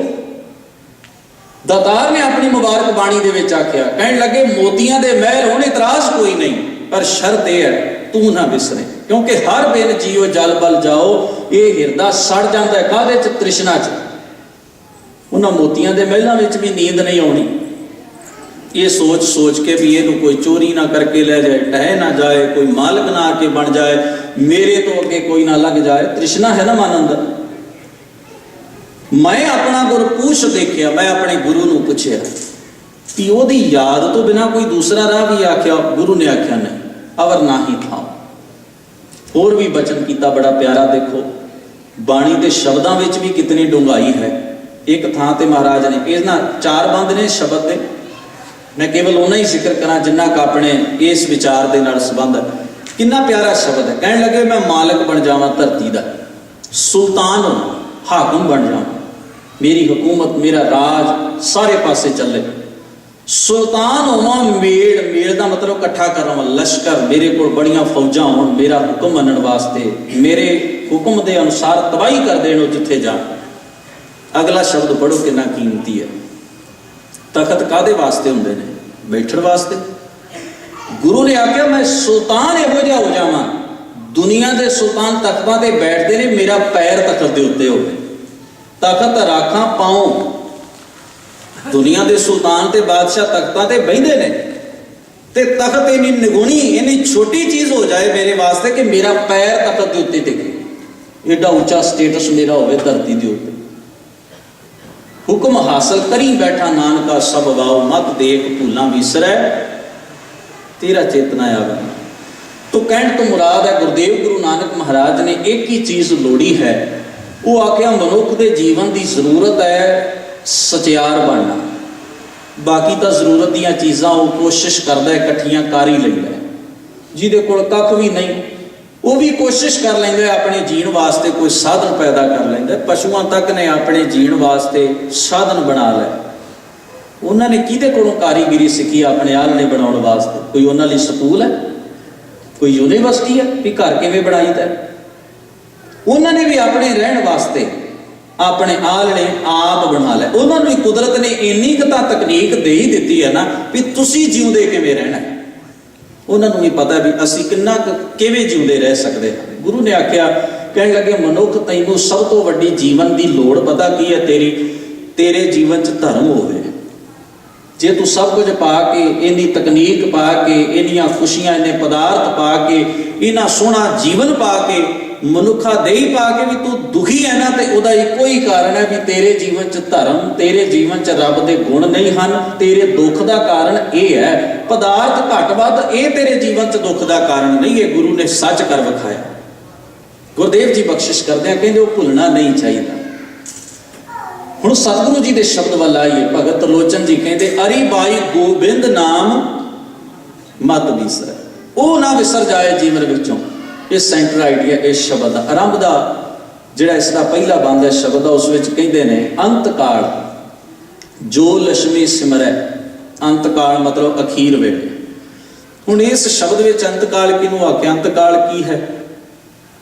ये मनुखा शरीर, ये जीवन अखीर है। अंत काल का मतलब है अखीर, अखीर का समा। पढ़ो गुरु ग्रंथ साहब की बाणी। कबीर मानस जन्म दुर्लभ है, होए ना 12 बार। ज्यों बन फल पाके भोए गिरै बौर ना लागै डार। इहनूं कहंदे ने अखीर का समा तेरे कोल। इस पौड़ी ते मनुखा देही बारे गल करदे हां। गुरु ने आख्या इस पौड़ी ते जो नर चुकै, जिहड़ा चुक जाए, संभाल ना सके। हुण ख्याल करियो, जदों गुरुदेव इस जीवन की गल करते हैं आखते ने ये तेरा अवसर, यही तेरी बार, घट भीतर तू देख विचार। ये तेरा अवसर, ये तेरा समय, यही तेरी बार, यही तेरे को मौका है। घट भीतर तू देख विचार। तू अपने हृदय च विचार के वेख लेगा। तू दावा तो नहीं ना कर सकता। यही तेरा समा है। गुरु ग्रंथ साहब ये कह रहे हैं कि मनुखा देही तैनूं मिली है ना, समझ नहीं तेरे को शिखर है, तेरे को शिखर है, तेरे को मौका है। तेरे को भई प्रापत मानुक देहुरिया गोबिंद मिलन की ये तेरी बरिया। बरिया का मतलब की बारी, समा, मौका। हुण एक समा है तेरे को। इनू आख्या अखीर की गल है, तेरे को इको मौका तैनूं मिल गया, इनू तू समा समझी। हुण गुरुदेव ने आख्या, कहण लगे इस मनुखा समय जिहड़ा कि अवसर नाल बख्शिश नाल मिलिया, इनू बख्शिश समझ लई। ते अखीर दे विच आख्या, कहण लगे अंत काल इस मनुखा जीवन विच जो जिहड़ा मनुख, जिहड़ा जीव लक्ष्मी सिमरै। लक्ष्मी कहंदे माया, दौलत, पदार्थ। पदार्थां नूं ही मानसिक तौर ते पदार्थां दे चिंतन विच ही पिया रहिंदा है। पदार्थ के चिंतन, माया के चिंतन, दिन रात ही ख्याल सुरत विच, सोच विच घूम रहा है। इस ख्याल नूं लैके कहण लगे अंत काल जो लक्ष्मी सिमरै ऐसी चिंता। ये चिंता का मतलब है इत्थे चिंतन है। इहो जे चिंतन विच जे मरै, मरदा किवें है? आत्मक मौते मर गया। गुण नालों, सच नालों सांझ टुटी, पदार्थ के चिंतन विच लगी। ਇਹਨੂੰ ਆਖਿਆ ਗੁਰੂ ਨੇ ਆਤਮਕ ਮੌਤੇ ਮਰ ਗਏ, ਆਖਾਂ ਜੀਵਾਂ ਵਿਸਰੈ ਮਰ ਜਾਉ, ਐਸੀ ਚਿੰਤਾ ਮੈਂ ਜੇ ਮਰੈ। ਅੱਗੇ ਅਗਲਾ ਬਚਨ ਪੜੋ, ਸਰਪ ਜੋਨ, ਉਹਨੂੰ ਗੁਰੂ ਨੇ ਮਨੁੱਖ ਨੇ ਮਨ ਕਹਿਣ ਲੱਗੇ ਬਿਰਤੀ ਕਰਕੇ ਬੰਦਾ ਪਤਾ ਕੀ ਹੈ, ਸੱਪ ਦੀ ਜੂਨ ਵਿੱਚ ਘੁੰਮ ਰਿਹਾ ਹੈ। ਇਹ ਸ਼ਬਦ ਚ ਗੁਰੂ ਸਾਹਿਬ ਨੇ ਬਿਰਤੀਆਂ ਦਾ ਜ਼ਿਕਰ, ਮੈਂ ਇੱਕ ਹੋਰ ਪੰਕਤੀ ਤੁਹਾਡੇ ਸਾਹਮਣੇ ਰੱਖਾਂ ਤਾਂ ਕਿ ਗੱਲ ਹੋਰ ਸਪਸ਼ਟ ਹੋ ਜਾਏ। ਧੰਨ ਗੁਰੂ ਅਰਜਨ ਸਾਹਿਬ ਕਹਿਣ ਲੱਗੇ ਗੁਰ ਮੰਤਰ, ਮੰਤਰ ਦਾ ਮਤਲਬ ਹੈ ਗੁਰੂ ਦਾ ਉਪਦੇਸ਼। ਹੀਨਸ ਜੋ ਪ੍ਰਾਣੀ ਸਹਿਸਕ੍ਰਿਤੀ ਸ਼ਲੋਕਾਂ ਚ, ਜਿਹੜਾ ਮਨੁੱਖ ਗੁਰੂ ਦੇ ਸ਼ਬਦ ਗੁਰੂ ਦੇ ਉਪਦੇਸ਼ ਤੋਂ ਹੀਣਾ ਹੋ ਕੇ ਆਪਣਾ ਜੀਵਨ ਜਿਉਂਦਾ ਹੈ, ਤ੍ਰਿਗੰਤ ਜਨਮ ਭ੍ਰਸ਼ਟ ਹੈ, ਫਟਕਾਰ ਯੋਗ ਹੈ ਉਹਦਾ ਜੀਵਨ, ਭ੍ਰਿਸ਼ਟਿਆ ਗੰਦਾ ਜੀਵਨ ਜਿਉਂਦਾ ਹੈ। ਪੁੱਛਿਆ ਮਹਾਰਾਜ ਕਿਹੋ ਜਿਹਾ ਜੀਵਨ ਜਿਉਂਦਾ, ਕਹਿਣ ਲੱਗੇ ਭ੍ਰਿਸ਼ਟ, ਉਹਦਾ ਜੀਵਨ ਤ੍ਰਿਗੰਤ ਹੈ, ਫਟਕਾਰ ਯੋਗ ਹੈ, ਭ੍ਰਸ਼ਟਣ ਹੈ, ਕੂਕਰ ਹੈ, ਕੂਕਰ ਕਹਿੰਦੇ ਨੇ ਕੁੱਤੇ ਨੂੰ, ਸੂਕਰ ਹੈ ਸੂਰ ਨੂੰ, ਗਰਦਬ ਹੈ ਗਧੇ ਨੂੰ, ਕਾਕਾ ਹੈ ਕਾਂ ਨੂੰ, ਸਰਪਨ ਹੈ ਸੱਪ ਨੂੰ, ਤੁਲ ਬਰਾਬਰ, ਖਲਾ ਮੂਰਖ। ਕਹਿਣ ਲੱਗੇ ਉਹਦਾ ਜੀਵਨ ਪਤਾ ਕਿਹੋ ਜਿਹਾ, ਕੂਕਰ ਹੈ ਸੂਕਰ ਹੈ ਗਰਦਬ ਹੈ ਕਾਕਾ ਹੈ ਸਰਪਨ ਹੈ ਤੁਲ ਖਲਾ। ਕਹਿਣ ਲੱਗੇ ਕਾਂ, ਕੁੱਤਾ, ਗਧਾ, ਸੂਰ ਤੇ ਸੱਪ, ਇਹਨਾਂ ਵਰਗਾ ਹੈ ਉਹ ਬੰਦਾ। ਮਾਨਸਿਕ ਤੌਰ ਤੇ ਉਹ ਇਹੋ ਜਿਹਾ, ਸਰੀਰਕ ਤੌਰ ਤੇ ਉਹ ਮਨੁੱਖ ਹੈ। ਗੁਰੂ ਅਰਜਨ ਸਾਹਿਬ ਦਾ ਹੋਰ ਬਚਨ ਪੜੋ, ਕਰਤੂਤ ਪਸ਼ੂ ਕੀ ਮਾਨਸ ਜ਼ਾਤ, ਉਹਦੀ ਜ਼ਾਤ ਮਨੁੱਖ ਵਾਲੀ ਹੈ, ਕਰਮ ਉਹਦਾ ਪਸ਼ੂਆਂ ਵਾਲਾ। ਉਹਦੇ ਹੁੰਦਿਆਂ ਤੁਹਾਨੂੰ ਕਿਸੇ ਜੰਗਲੀ ਬਘਿਆੜ ਦੀ ਲੋੜ ਨਹੀਂ ਪੈਣੀ, ਉਹ ਹੀ ਵਾਧੂ ਹੈ ਪਾੜ ਕੇ ਖਾ ਜਾਣ ਵਾਸਤੇ, ਤੁਹਾਨੂੰ ਕਿਸੇ ਜੰਗਲੀ ਜਾਨਵਰ ਦੀ ਲੋੜ ਨਹੀਂ। ਸਭ ਤੋਂ ਵੱਧ ਜਾਨਵਰ ਸਮਾਜ ਵਿੱਚ ਨੇ, ਸਗੋਂ ਜਦੋਂ ਮਨੁੱਖ ਨੂੰ ਵੇਖ ਲੈਣ ਨਾ ਜੰਗਲੀ ਜਾਨਵਰ, ਉਹਨਾਂ ਨੂੰ ਵੀ ਖਦਸ਼ਾ ਪੈ ਜਾਂਦਾ ਹੈ ਕਿ ਸਾਡੇ ਲਈ ਸਭ ਤੋਂ ਵੱਡਾ ਖਤਰਾ ਇਹ ਆਦਮੀ ਹੈ, ਮਨੁੱਖ ਹੈ। ਕੁਦਰਤ ਨੂੰ ਪਸ਼ੂ ਕੋਲੋਂ ਖਤਰਾ ਨਹੀਂ, ਮਨੁੱਖ ਕੋਲੋਂ ਹੈ। ਮਨੁੱਖ ਨੂੰ ਕਿਸੇ ਹੋਰ ਚੀਜ਼ ਕੋਲੋਂ ਖਤਰਾ ਨਹੀਂ, ਕੁਦਰਤ ਕੋਲੋਂ ਨਹੀਂ, ਮਨੁੱਖ ਕੋਲੋਂ ਖਤਰਾ ਹੈ। ਭਲਾ ਅਸੀਂ ਲੋਕ ਕਾਹਦੇ ਲਈ ਲਾਉਂਦੇ ਹਾਂ, ਗੋਲਕਾਂ ਨੂੰ ਵੀ ਲੋਕ ਲੱਗਦੇ, ਕਿਹਦੇ ਤੋਂ ਲੱਗੇ ਨੇ, ਬੰਦਿਆਂ ਕੋਲੋਂ ਲੱਗੇ ਨੇ। ਪਸ਼ੂ ਨੇ ਪੈਸੇ ਵਰਤਣੇ ਨੇ, ਪਸ਼ੂ ਦੇ ਡਾਲਰ ਕੰਮ ਨਹੀਂ ਆਉਣੇ, ਇਹ ਬੰਦਿਆਂ ਦੇ ਹੀ ਬਚੇ ਨੇ। ਤੁਸੀਂ ਆਪ ਅੰਦਾਜ਼ਾ ਲਾਓ, ਜੇ ਬੰਦਾ ਇੰਨਾ ਹੀ ਚੰਗਾ ਹੈ ਤੇ ਇਹ ਮਾਇਆ ਜਿੰਦਰੇ 'ਚ ਰੱਖਣ ਦੀ ਲੋੜ ਨਹੀਂ, ਲੋਕ 'ਚ ਰੱਖਣ ਦੀ ਲੋੜ ਨਹੀਂ, ਕਿਉਂਕਿ ਪਤਾ ਹੈ। ਪੁੱਛਿਆ ਜਾਏ ਜੀ ਗੁਰਦੁਆਰੇ ਵੀ ਲੋੜ ਹੈ ਜਿੱਥੇ ਧਰਮ ਦੀ ਗੱਲ ਹੋਏ, ਆਖੀਦਾ ਨਹੀਂ ਗੁਰਦੁਆਰੇ ਸਾਰੇ ਗੁਰਮੁਖ ਨਹੀਂ ਨਾ ਆਉਂਦੇ। ਇਹਦਾ ਮਤਲਬ ਮੰਨਦੇ ਆ ਨਾ ਆਪਾਂ ਵੀ ਗੁਰਦੁਆਰੇ ਸਾਰੇ ਗੁਰਮੁਖ ਨਹੀਂ ਆਉਂਦੇ, ਪਰ ਹੈਰਾਨੀ ਦੀ ਗੱਲ ਹੈ ਨਾ, ਅਰਦਾਸਾਂ ਤੇ ਗੁਰਮੁਖਾਂ ਦੀਆਂ ਹੀ ਹੁੰਦੀਆਂ ਨੇ। ਮਨਮੁਖ ਦੀ ਕਦੇ ਅਰਦਾਸ ਹੁੰਦੀ ਸੁਣੀ ਹੈ ਜੀ ਆਪਾਂ ਕਿਸੇ ਗੁਰੂ ਘਰ ਦੇ ਵਿੱਚ? ਹੈਰਾਨੀ ਦੀ ਬਾਤ ਹੈ, ਅਰਦਾਸਾਂ ਗੁਰਮੁਖਾਂ ਦੀਆਂ ਹੀ ਹੋ ਰਹੀਆਂ ਨੇ, ਤੇ ਗੁਰਮੁਖਾਂ ਤੋਂ ਹੀ ਜਿਨ੍ਹਾਂ ਦੀ ਅਰਦਾਸ ਹੋ ਰਹੀ ਉਹਨਾਂ ਤੋਂ ਹੀ ਖਤਰਾ ਹੈ ਵੀ ਗੁਰਦੁਆਰੇ ਦੀ ਪ੍ਰਾਪਰਟੀ ਨਾ ਕਿਧਰੇ ਚੁੱਕ ਕੇ ਲੈ ਜਾਏ। ਹੁਣ ਖਤਰਾ ਕਿਸੇ ਪਸ਼ੂ ਤੋਂ ਤਾਂ ਨਹੀਂ ਨਾ, ਮਨੁੱਖ ਤੋਂ ਹੈ ਨਾ। ਕਿਉਂ ਹੈ? ਕਿਉਂਕਿ ਅਸੀਂ ਜਾਣਦੇ ਹਾਂ ਹਰ ਬੰਦੇ ਨੂੰ ਚੰਗਿਆਈ ਧਾਰਨ ਕਰਨੀ ਨਹੀਂ ਆਈ, ਤੇ ਹਰ ਬੰਦਾ ਚੰਗਾ ਨਹੀਂ। ਖਤਰਾ ਬੰਦੇ ਕੋਲੋਂ ਹੈ ਹਰ ਇੱਕ ਚੀਜ਼ ਨੂੰ। ਇੱਥੇ ਤੇ ਧਰਮ ਸਥਾਨ ਨੂੰ ਵੀ ਬੰਦੇ ਕੋਲੋਂ ਖਤਰਾ ਹੈ, ਧਰਮ ਸਥਾਨ ਨੂੰ, ਧਰਮ ਗ੍ਰੰਥ ਨੂੰ ਵੀ ਬੰਦੇ ਕੋਲੋਂ ਖਤਰਾ ਹੈ। ਕਮਾਲ ਦੀ ਬਾਤ ਹੈ ਨਾ। ਇੱਥੇ ਅਸੀਂ ਕਹਿੰਦੇ ਆ ਵੀ ਇੱਕ ਸੇਵਾਦਾਰ ਭਾਈ ਗੁਰੂ ਗ੍ਰੰਥ ਸਾਹਿਬ ਕੋਲ ਜ਼ਰੂਰ ਹੋ, ਪਤਾ ਨਹੀਂ ਕਿਹੋ ਜਿਹੇ ਬੰਦੇ ਆਉਣ ਇੱਥੇ। ਇੱਥੇ ਧਰਮ ਗ੍ਰੰਥ ਨੂੰ ਵੀ ਬੰਦੇ ਕੋਲੋਂ ਖਤਰਾ ਹੈ, ਧਰਮ ਸਥਾਨ ਨੂੰ ਵੀ ਬੰਦੇ ਕੋਲੋਂ ਖਤਰਾ ਹੈ, ਧਰਮ ਦੀ ਪ੍ਰਾਪਰਟੀ ਨੂੰ ਵੀ ਬੰਦੇ ਕੋਲੋਂ ਖਤਰਾ ਹੈ। ਇੱਥੇ ਮਨੁੱਖ ਨੂੰ ਵੀ ਮਨੁੱਖ ਕੋਲੋਂ ਖਤਰਾ ਹੈ। ਪਸ਼ੂ ਕਿਹੜਾ ਹੈ? ਮਨੁੱਖ ਹੈ ਸਭ ਤੋਂ ਵੱਡਾ। ਵੇਖਣ ਲਈ ਸਾਰੇ ਮਨੁੱਖ ਨੇ। ਗੁਰੂ ਨੇ ਆਖਿਆ ਕਰਤੂਤ ਪਸ਼ੂ ਕੀ ਮਾਨਸ ਜ਼ਾਤ, ਜ਼ਾਤ ਮਨੁੱਖ ਦੀ ਹੈ, ਅੰਦਰ ਤੇ ਪਸ਼ੂ ਬੈਠਾ ਹੈ ਨਾ। ਇਹ ਬਾਤ ਸਮਝਾਈ ਹੈ ਗੁਰੂ ਨੇ। ਦੇਖੋ ਕਿੰਨੀ ਵੱਡੀ ਬਾਤ ਸਮਝਾਈ ਹੈ। ਅਸੀਂ ਕਹਾਣੀਆਂ ਪਾਉਂਦੇ ਰਹੇ, ਉਹ ਗੁਰੂ ਤੇ ਛੱਡ ਦਿਓ। ਗੁਰੂ ਨੇ ਆਖਿਆ ਨਾਨਕ ਇੱਕ ਦੱਜਾਂ ਇੱਕ ਦੱਬੀਆਂ, ਇੱਕ ਨਾ ਕੁੱਤੇ ਖਾਂ, ਇੱਕ ਪਾਣੀ ਵਿੱਚ ਸਟੀਆਂ, ਇੱਕ ਪੀ ਫਿਰ ਹੱਸਣ ਪਾਏ, ਨਾਨਕ ਏਵ ਨਾ ਜਾਪਈ ਕਿੱਥੇ ਜਾਏ। ਤੂੰ ਠੇਕਾ ਨਾ ਲੈ ਵੀ ਕਿੰਨੇ ਅਗਲੀ ਜੂਨ ਚ ਕਿਹੜੀ ਚ ਪੈਣਾ, ਉਹਦੇ ਤੇ ਛੱਡ ਜਿਹਨੇ ਪੈਦਾ ਕੀਤਾ, ਉਹਦੇ ਤੇ ਛੱਡ। ਅਸੀਂ ਇਹ ਤਾਂ ਕਹਾਣੀਆਂ ਸੁਣਾਈਆਂ ਵੀ ਫਲਾਣੇ ਸੰਤਾਂ ਦਾ ਜਿਹਨੇ ਬਚਨ ਨਹੀਂ ਮੰਨਿਆ ਉਹ ਕੁੱਤਾ ਬਣ ਗਿਆ। ਇੱਕ ਬਾਬਾ ਕਹਿੰਦਾ ਇੰਗਲੈਂਡ ਦੀ ਮਹਾਰਾਣੀ ਜਿਹੜੀ ਸੀ, ਉਹ ਪਹਿਲਾਂ ਇੱਕ ਬਾਬੇ ਦੇ ਉਹਨੇ ਕੁੱਤੇ ਪਾਲੇ ਹੋਏ, ਉਹਨਾਂ 'ਚ ਇੱਕ ਕੁੱਤੀ ਸੀ। ਉਹਨੂੰ ਮਾਫ ਕਰਿਓ, ਜੇ ਉਹ ਸੁਣ ਲਵੇ ਤੇ ਇਹੋ ਜਿਹੇ ਸਾਡੇ ਮਹਾਂਪੁਰਸ਼ ਜਿਹਨੂੰ ਅਸੀਂ ਮਹਾਂਪੁਰਸ਼ ਕਹਿ ਰਹੇ ਹਾਂ, ਉਹ ਲੋਕ ਉਹਦਾ ਕੀ ਹਾਲ ਕਰਨ। ਸਾਡੇ 'ਚ ਕੋਈ ਸੈਂਸ ਹੈ? ਧਰਮ ਪੜ੍ਹ ਕੇ ਵੀ ਸਾਡੇ 'ਚ ਕੋਈ ਸੈਂਸ ਨਹੀਂ ਆਈ। ਹੁਣ ਕਿਹੜਾ ਸਰਟੀਫਿਕੇਟ ਦੇਣਾ ਪੈਣਾ ਹੈ ਜੀ? ਨਾ DNA ਟੈਸਟ ਹੋਣਾ ਹੈ, ਤੇ ਜੇ ਹੋ ਵੀ ਜਾਏ ਤਾਂ ਚੋ ਇਹ ਕਿਹੜਾ ਕਲੀਅਰ ਹੋਣਾ ਹੈ ਵੀ ਇਹਦੀ ਪਿਛਲੀ ਜੂਨ ਕੁੱਤਿਆਂ ਦੀ ਸੀ? ਕੋਈ DNA ਦੱਸ ਸਕਦਾ ਹੈ? ਉਹ ਤਾਂ ਇਹ ਦੱਸ ਸਕਦਾ ਵੀ ਇਹਦਾ ਫਲਾਣੇ ਬੰਦੇ ਨਾਲ ਫਲਾਣੇ ਖਾਨਦਾਨ ਨਾਲ ਤਾਲੁਕ ਹੈ। ਇਹ ਤਾਂ ਕੋਈ DNA ਨਹੀਂ ਨਾ। ਉਹ ਬਾਬਾ ਕਹਾਣੀ ਸੁਣਾ ਰਿਹਾ ਵੀ ਸਾਡੇ ਉਹਨਾਂ ਮਹਾਂਪੁਰਖਾਂ ਦੇ ਕੋਲ ਉਹ ਕੁੱਤੀ ਜਿਹੜੀ ਸੀ। ਹੁਣ ਹੈਰਾਨੀ ਦੀ ਗੱਲ ਹੈ, ਕਹਾਣੀ ਸੁਣਾਉਂਦਿਆਂ ਹੋਇਆਂ ਵੀ ਥੋੜਾ ਜਿਹਾ ਤਰਕ ਲੈ ਲੈਣਾ ਚਾਹੀਦਾ ਸੀ ਤਾਂ ਕਿ ਛੇਤੀ ਕੀਤਿਆਂ ਦਾ ਬੰਦਾ ਫੜਿਆ ਨਾ ਜਾਏ, ਪਰ ਚੋਰ ਹੱਦੋਂ ਵੱਧ ਕੱਚਾ ਹੋਵੇ ਇਹ ਵੀ ਬੜੀ ਮੁਸੀਬਤ ਹੈ। ਉਹ ਕਹਾਣੀ ਸੁਣਾ ਰਿਹਾ ਵੀ ਕੁੱਤੀ ਨੂੰ ਦੁੱਧ ਪਾਉਣ ਵਾਸਤੇ ਸਾਡੇ ਉਹਨੇ ਚੇਲੇ ਨੂੰ ਆਖਿਆ, ਬਾਬੇ ਨੇ ਵੀ ਜਾ ਉਹਨੂੰ ਦੁੱਧ ਪਾਇਆ। ਉਹਨੇ ਆ ਕੇ ਆਖਿਆ, ਬਾਬਾ ਜੀ ਉਹ ਤਾਂ ਮਰ ਗਈ ਹੈ, ਉਹ ਤਾਂ ਮਰ ਗਈ ਹੈ, ਉਹਨੂੰ ਹੁਣ ਕਿਵੇਂ ਦੁੱਧ ਪਾਵਾਂ? ਤੇ ਉਹ ਬਾਬਾ ਉਹ ਚੇਲੇ ਨੂੰ ਆਖਦਾ, ਜਾ ਉਹਨੂੰ ਕਹਿ ਕੇ ਆ ਵੀ ਤੂੰ ਮੇਮ ਬਣਨਾ ਹੈ ਅਗਲੇ ਜਨਮ ਵਿੱਚ, ਘੱਟੋ ਘੱਟ ਦੁੱਧ ਤੇ ਪੀ ਜਾ। ਦੁੱਧ ਵੀ ਜੇ ਉਹਨੇ ਮੇਮ ਹੀ ਬਣਨਾ ਤੇ ਤੇਰੇ ਦੁੱਧ ਦੀ ਉਹਨੂੰ ਕੀ ਲੋੜ ਹੈ?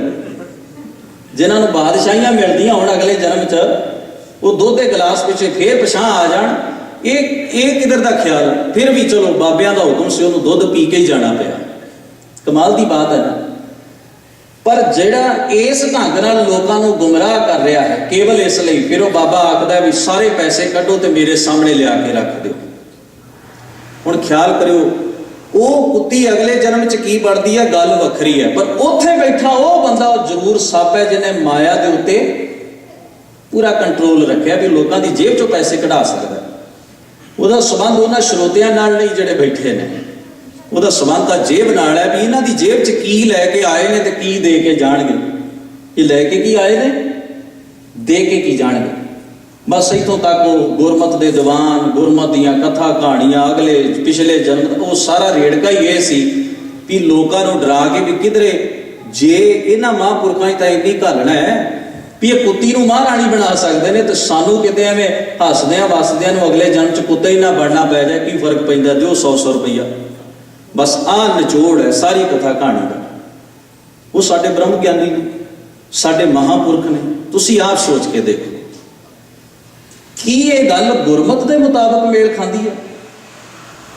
ਕੱਲ ਨੂੰ ਇਹ ਕਹਿਣਗੇ ਔਰੰਗਜ਼ੇਬ ਵੀ ਸਾਡੇ ਮਹਾਂਪੁਰਖਾਂ ਦਾ ਕੁੱਤਾ ਸੀ, ਤੇ ਫਿਰ ਗਲਤੀ ਇਹਨਾਂ ਦੀ ਨਿਕਲਣੀ ਹੈ ਵੀ ਇਹੋ ਜਿਹੇ ਕੁੱਤੇ ਨੂੰ ਬਾਦਸ਼ਾਹੀ ਦੇ ਕੇ ਗੁਨਾਹ ਤੁਸੀਂ ਕੀਤਾ ਹੈ, ਅਸੀਂ ਨਹੀਂ ਕੀਤਾ। ਇਹ ਔਰੰਗਜ਼ੇਬ ਦਾ ਤੇ ਕੋਈ ਕਸੂਰ ਨਹੀਂ ਨਾ। ਸੋ ਇਹੋ ਜਿਹੀਆਂ ਕਹਾਣੀਆਂ, ਇਹੋ ਜਿਹੀਆਂ ਗੱਲਾਂ ਅਗਲੇ ਪਿਛਲੇ ਜਨਮ ਦੀਆਂ ਵਿਚਾਰਾਂ ਦੇ ਦੇ ਕੇ ਲੋਕਾਂ ਦੇ ਮਨ ਅੰਦਰ ਭੜਥੂ ਪਾਇਆ ਪਿਆ ਹੈ। ਗੁਰੂ ਆਖਦਾ ਉਹ ਇੱਥੇ ਜਿਹੜਾ ਤੂੰ ਪਸ਼ੂ ਬਣਿਆ ਇਹਦੀ ਕਦੇ ਵਿਚਾਰ ਕੀਤੀ ਹੈ? ਇਹਦੀ ਵਿਚਾਰ ਕਰ। ਸਰਪ ਜੋਨ ਵੱਲ ਉਤਰ ਹੈ। ਸੱਪ ਦਾ ਸੁਭਾਅ ਕੀ ਹੁੰਦਾ ਹੈ?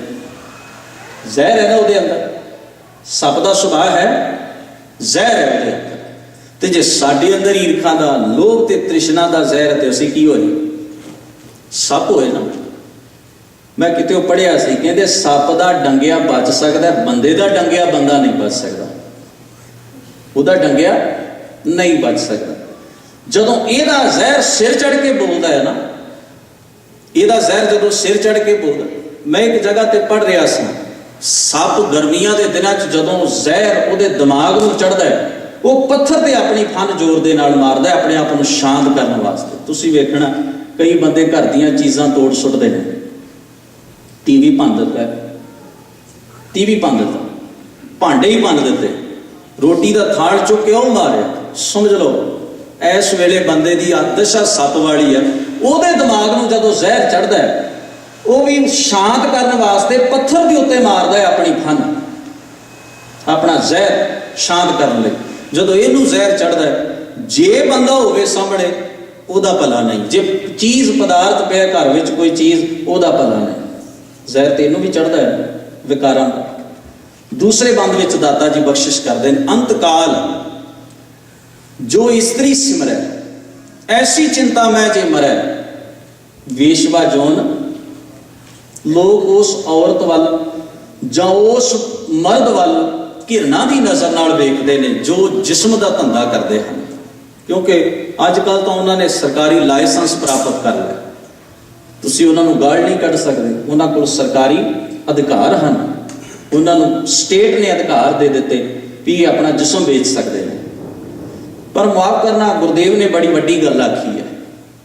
ਕਹਿਣ ਲੱਗੇ ਜਿਹੜੇ ਸੁਰਤ ਕਰਕੇ ਸਦਾ ਕਾਮ ਬਾਰੇ ਸੋਚਦੇ ਨੇ, ਅੰਦਰੋਂ ਤਾਂ ਉਹ ਵੀ ਵੇਸ਼ਵਾ ਹੀ ਨੇ। फर्क केवल है उन्होंने दुनिया दी मजबूरियां मारदियां होणगियां, उन्होंने दुनिया का नक नमूज मारदा होएगा। जदों उन्होंने अपना काम शांत करने का समा आउंदा है ना, ढिल्लो भी नहीं करते, वो भी नहीं करते। वो कौन ने? वो वेशवा की जू नहीं भोग रहे हैं। तुसीं उन्होंने वेशवा आखदे हो, उन्होंने करैक्टरलैस आखदे हो, ਜਿਹੜੇ तन का शरीर वेच के गुजारा करते हैं। पर गुरदेव कह लगे तो किन्ने ने जिन्हों की सुरत में काम का ही ख्याल उठता है। वो औरत को माड़ी नज़र नाल वेखते हैं, वो औरतां मर्द नूं बुरी नज़र नाल वेखदियां ने।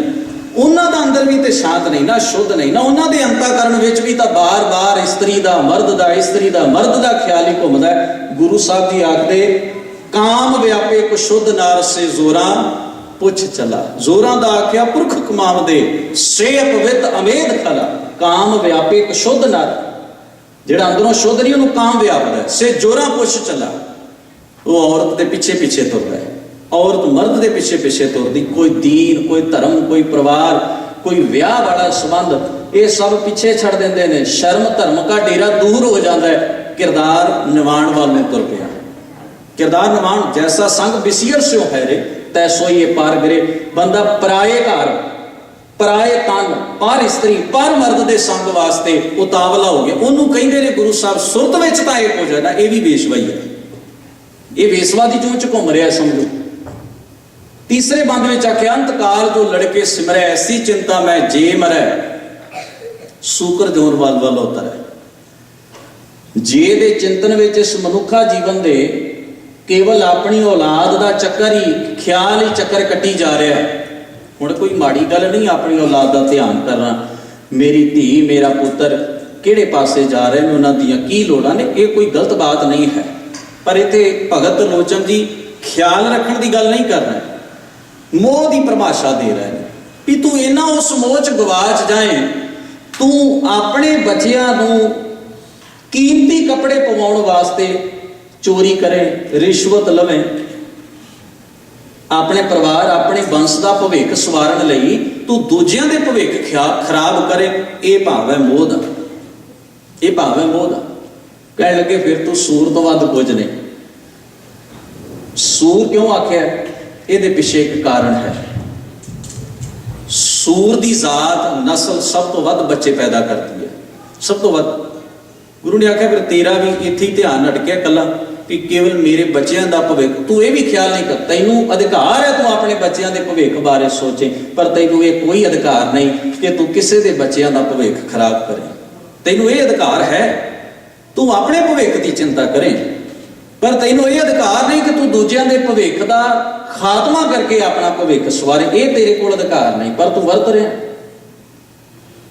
सतगुरु जी चौथे बंद में आखदे अंतकाल जो मंदिर सिमरै ऐसी चिंता मैं जे मरै प्रेत जोन वल वल उतरे। प्रेत का अर्थ हुंदा है मरिया होया, मानकोश विच मरिया होया।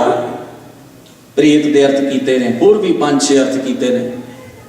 वो प्रेत है, आत्मक तौर पर डैड है, खत्म है, जिहड़ा केवल इस वे मेरा घर सोहना बन जाए, गुआढ़ियां दा भावें ढह जाए, गुआढ़ियां दा भावें घर ढह जाए, मेरा डेरा वड्डा हो जाए, बाबे धक्के नाल जमीनां दे अंगूठे किसानां कोलों लवाई जांदे ने। रोज़ बेचारा जिहड़ा रो सकदा है ना पब्लिक चों रो लैंदा है, जिहड़े बहुते ऐसे ने जिहड़े घर बैठे रो लैंदे ने, उन्हां दी आवाज़ नहीं मीडिया छापदा, कईयां दी आवाज़ छापदा है। कोई आखदा जी साडा ते गुरुद्वारा ही ढाता है, डेरे वाले ने अपना डेरा खुला करन दे चक्कर च।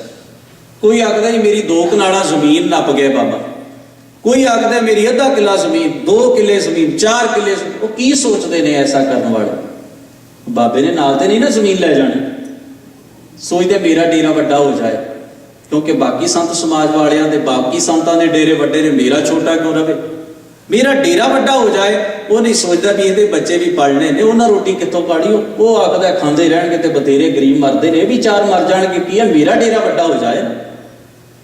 वो किहड़ी जून विच हन? धक्का करन वाले, जुल्म करन वाले, अपना घर वड्डा करन वाले, दूजियां दा घर तोड़ के। गुरु साहब कहते वो प्रेत की जोन में लो। प्रेत किते बाहरों नहीं लभण जाने, बथेरे मिल जाएंगे। प्रेत असल च भूत ये ने जिहड़े सानू चंबड़े ने, असीं होर ही भूतां दी विचार विच पै रहे। कल मैं प्रेत जिनी राम ना पछाता। हुण अखीरला बंद अंत काल नारायण सिमरै ऐसी चिंता मैं जे मरै। ਹੁਣ ਇਹ ਤੇ ਮੈਂ ਇੱਕ ਨਿੱਕਾ ਜਿਹਾ ਖਿਆਲ ਆਪ ਜੀ ਦੇ ਨਾਲ ਸਾਂਝਾ ਕਰ ਲਵਾਂ, ਭਾਵੇਂ ਸਮਾਂ ਉੱਪਰ ਹੋ ਗਿਆ। ਪਹਿਲੇ ਜਿਹੜੇ 4 ਬੰਦਾਂ ਵਿੱਚ ਚਿੰਤਾ ਮੈਂ ਜੇ ਮਰਿਆ ਸ਼ਬਦ ਆਇਆ ਹੈ ਨਾ, ਉਹ ਹੈ ਆਤਮਿਕ ਤੌਰ ਤੇ ਮਰਨਾ, ਗੁਣਾਂ ਤੋਂ ਹੀਣ ਹੋਣਾ, ਬੰਦਗੀ ਤੋਂ ਟੁੱਟ ਜਾਣਾ। ਜਿਹੜੇ ਅਖੀਰਲੇ ਬੰਦ ਵਿੱਚ ਮਰਿਆ ਸ਼ਬਦ ਆਇਆ, ਉਹ ਆਇਆ ਹੈ ਆਪਾ ਭਾਵ ਮੋਹ, ਆ ਉੱਪਰ ਦੱਸੇ ਵਿਕਾਰਾਂ ਵੱਲੋਂ ਮਰਨਾ। ਗੁਰੂ ਗ੍ਰੰਥ ਸਾਹਿਬ ਦੀ ਬਾਣੀ 'ਚ 3 ਅਰਥ ਕੀਤੇ ਨੇ ਮੌਤ ਦੇ। ਆਤਮਿਕ ਮੌਤ, ਆਖਾਂ ਜੀਵਾਂ ਵਿਸਰੈ ਮਰ ਜਾਉ। ਸਰੀਰਕ ਮੌਤ, ਜੋ ਆਇਆ ਸੋ ਚੱਲ ਅਸੀਂ ਸਭ ਕੋਈ ਆਈ ਵਾਰੀ ਹੈ। ਤੇ ਇੱਕ ਹੈ ਆਪਾ ਭਾਵ ਵੱਲੋਂ ਮੌਤ, ਸ਼ਬਦ ਮਰੋ ਫਿਰ ਜੀਵੋ ਸਦ ਹੀ। 3 ਅਰਥ ਆਏ ਗੁਰੂ ਗ੍ਰੰਥ ਸਾਹਿਬ ਦੀ ਬਾਣੀ 'ਚ ਮੌਤ ਦੇ। ਇਸ ਸਾਰੇ ਸ਼ਬਦ ਵਿੱਚ 2 ਅਰਥਾਂ ਵਿੱਚ ਮੌਤ ਸ਼ਬਦ ਵਰਤੇ। ਪਹਿਲੇ 'ਚ ਧਰਮ ਵੱਲੋਂ ਖਤਮ ਹੋਣਾ ਤੇ ਵਿਕਾਰਾਂ ਵੱਲ ਜੀਣਾ। ਅਖੀਰਲੇ ਬੰਦ ਵਿੱਚ ਆਖਿਆ ਜੇ ਤੂੰ ਉੱਪਰ ਦੱਸੀ ਗੱਲ ਨੂੰ ਸਮਝ ਗਿਆ, ਫਿਰ ਜੇ ਤੂੰ ਵਿਕਾਰਾਂ ਵੱਲੋਂ ਮਰ ਜਾਏ ਤੇ ਧਰਮ ਵੱਲ ਜੀਵਨ ਪਾ ਲਵੇ। ਅੰਤਕਾਲ ਨਾਰਾਇਣ ਸਿਮਰੈ ਐਸੀ ਚਿੰਤਾ ਮੈਂ ਜੇ ਮਰੈ। ਵਾਹਿਗੁਰੂ ਦਾ ਚਿੰਤਨ ਕਰਦਿਆਂ ਤੂੰ ਆਪਾ ਭਾਵ ਹੋਮੈ ਵਿਕਾਰਾਂ ਵੱਲੋਂ ਮਰ ਜਾਏ। ਕਹਿਣ ਲੱਗੇ ਬਦਤ ਤਲੋਚਨ ਤੇ ਨਰ ਮੁਕਤਾ। ਆ ਉੱਪਰ ਦਸੀਆਂ ਸਾਰੀਆਂ ਜੂਨਾਂ ਤੋਂ ਮੁਕਤ ਹੈ। ਆ ਉੱਪਰ ਦਸੀਆਂ ਸਾਰੀਆਂ ਭੈੜੀਆਂ ਪਸ਼ੂ ਬਿਰਦੀਆਂ ਤੋਂ ਉਹਦਾ ਛੁਟਕਾਰਾ ਹੋ ਜਾਂਦਾ ਹੈ ਜੇ ਉਹ ਸੱਚ ਦੇ ਚਿੰਤਨ ਵਿੱਚ ਜੁੜ ਜਾਏ, ਖਿਆਲ ਵਿੱਚ ਜੁੜ ਜਾਏ, ਗੁਰੂ ਦੇ ਉਪਦੇਸ਼ ਵਿੱਚ ਜੁੜ ਜਾਏ। ਪੀਤੰਬਰ ਵਾਕੇ ਹਿਰਦੇ ਬਸੇ, ਫਿਰ ਉਹਦੇ ਹਿਰਦੇ ਵਿੱਚ ਬੁਰਾ ਖਿਆਲ ਵਿਕਾਰ ਨਹੀਂ, ਵਾਹਿਗੁਰੂ ਦਾ ਨਾਮ ਉਹਦੇ ਗੁਣ ਵਸਦੇ ਨੇ। ਸਤਿਗੁਰੂ ਜੀ ਕਿਰਪਾ ਬਖਸ਼ਿਸ਼ ਕਰਨ ਸਾਨੂੰ ਸਾਰਿਆਂ ਨੂੰ ਉਜਲੀ ਮੱਤ ਜੋ ਵਾਹਿਗੁਰੂ ਜੀ ਬਖਸ਼ਿਸ਼ ਕਰ ਰਹੇ ਨੇ, ਉਸ ਅਨੁਸਾਰ ਅਸੀਂ ਜੀਵਨ ਜੀ ਸਕੀਏ। ਹੋਈਆਂ ਭੁੱਲਾਂ ਚੁੱਕਾਂ ਦੀ ਖਿਮਾ ਧੰਨ ਗੁਰੂ ਗ੍ਰੰਥ ਸਾਹਿਬ ਮਹਾਰਾਜ ਬਖਸ਼ਣ। ਸਭਨਾਂ ਦਾ ਧੰਨਵਾਦ। ਫਤਿਹ ਸਾਂਝੀ ਕਰੋ। ਵਾਹਿਗੁਰੂ ਜੀ ਕਾ ਖਾਲਸਾ, ਵਾਹਿਗੁਰੂ ਜੀ ਕੀ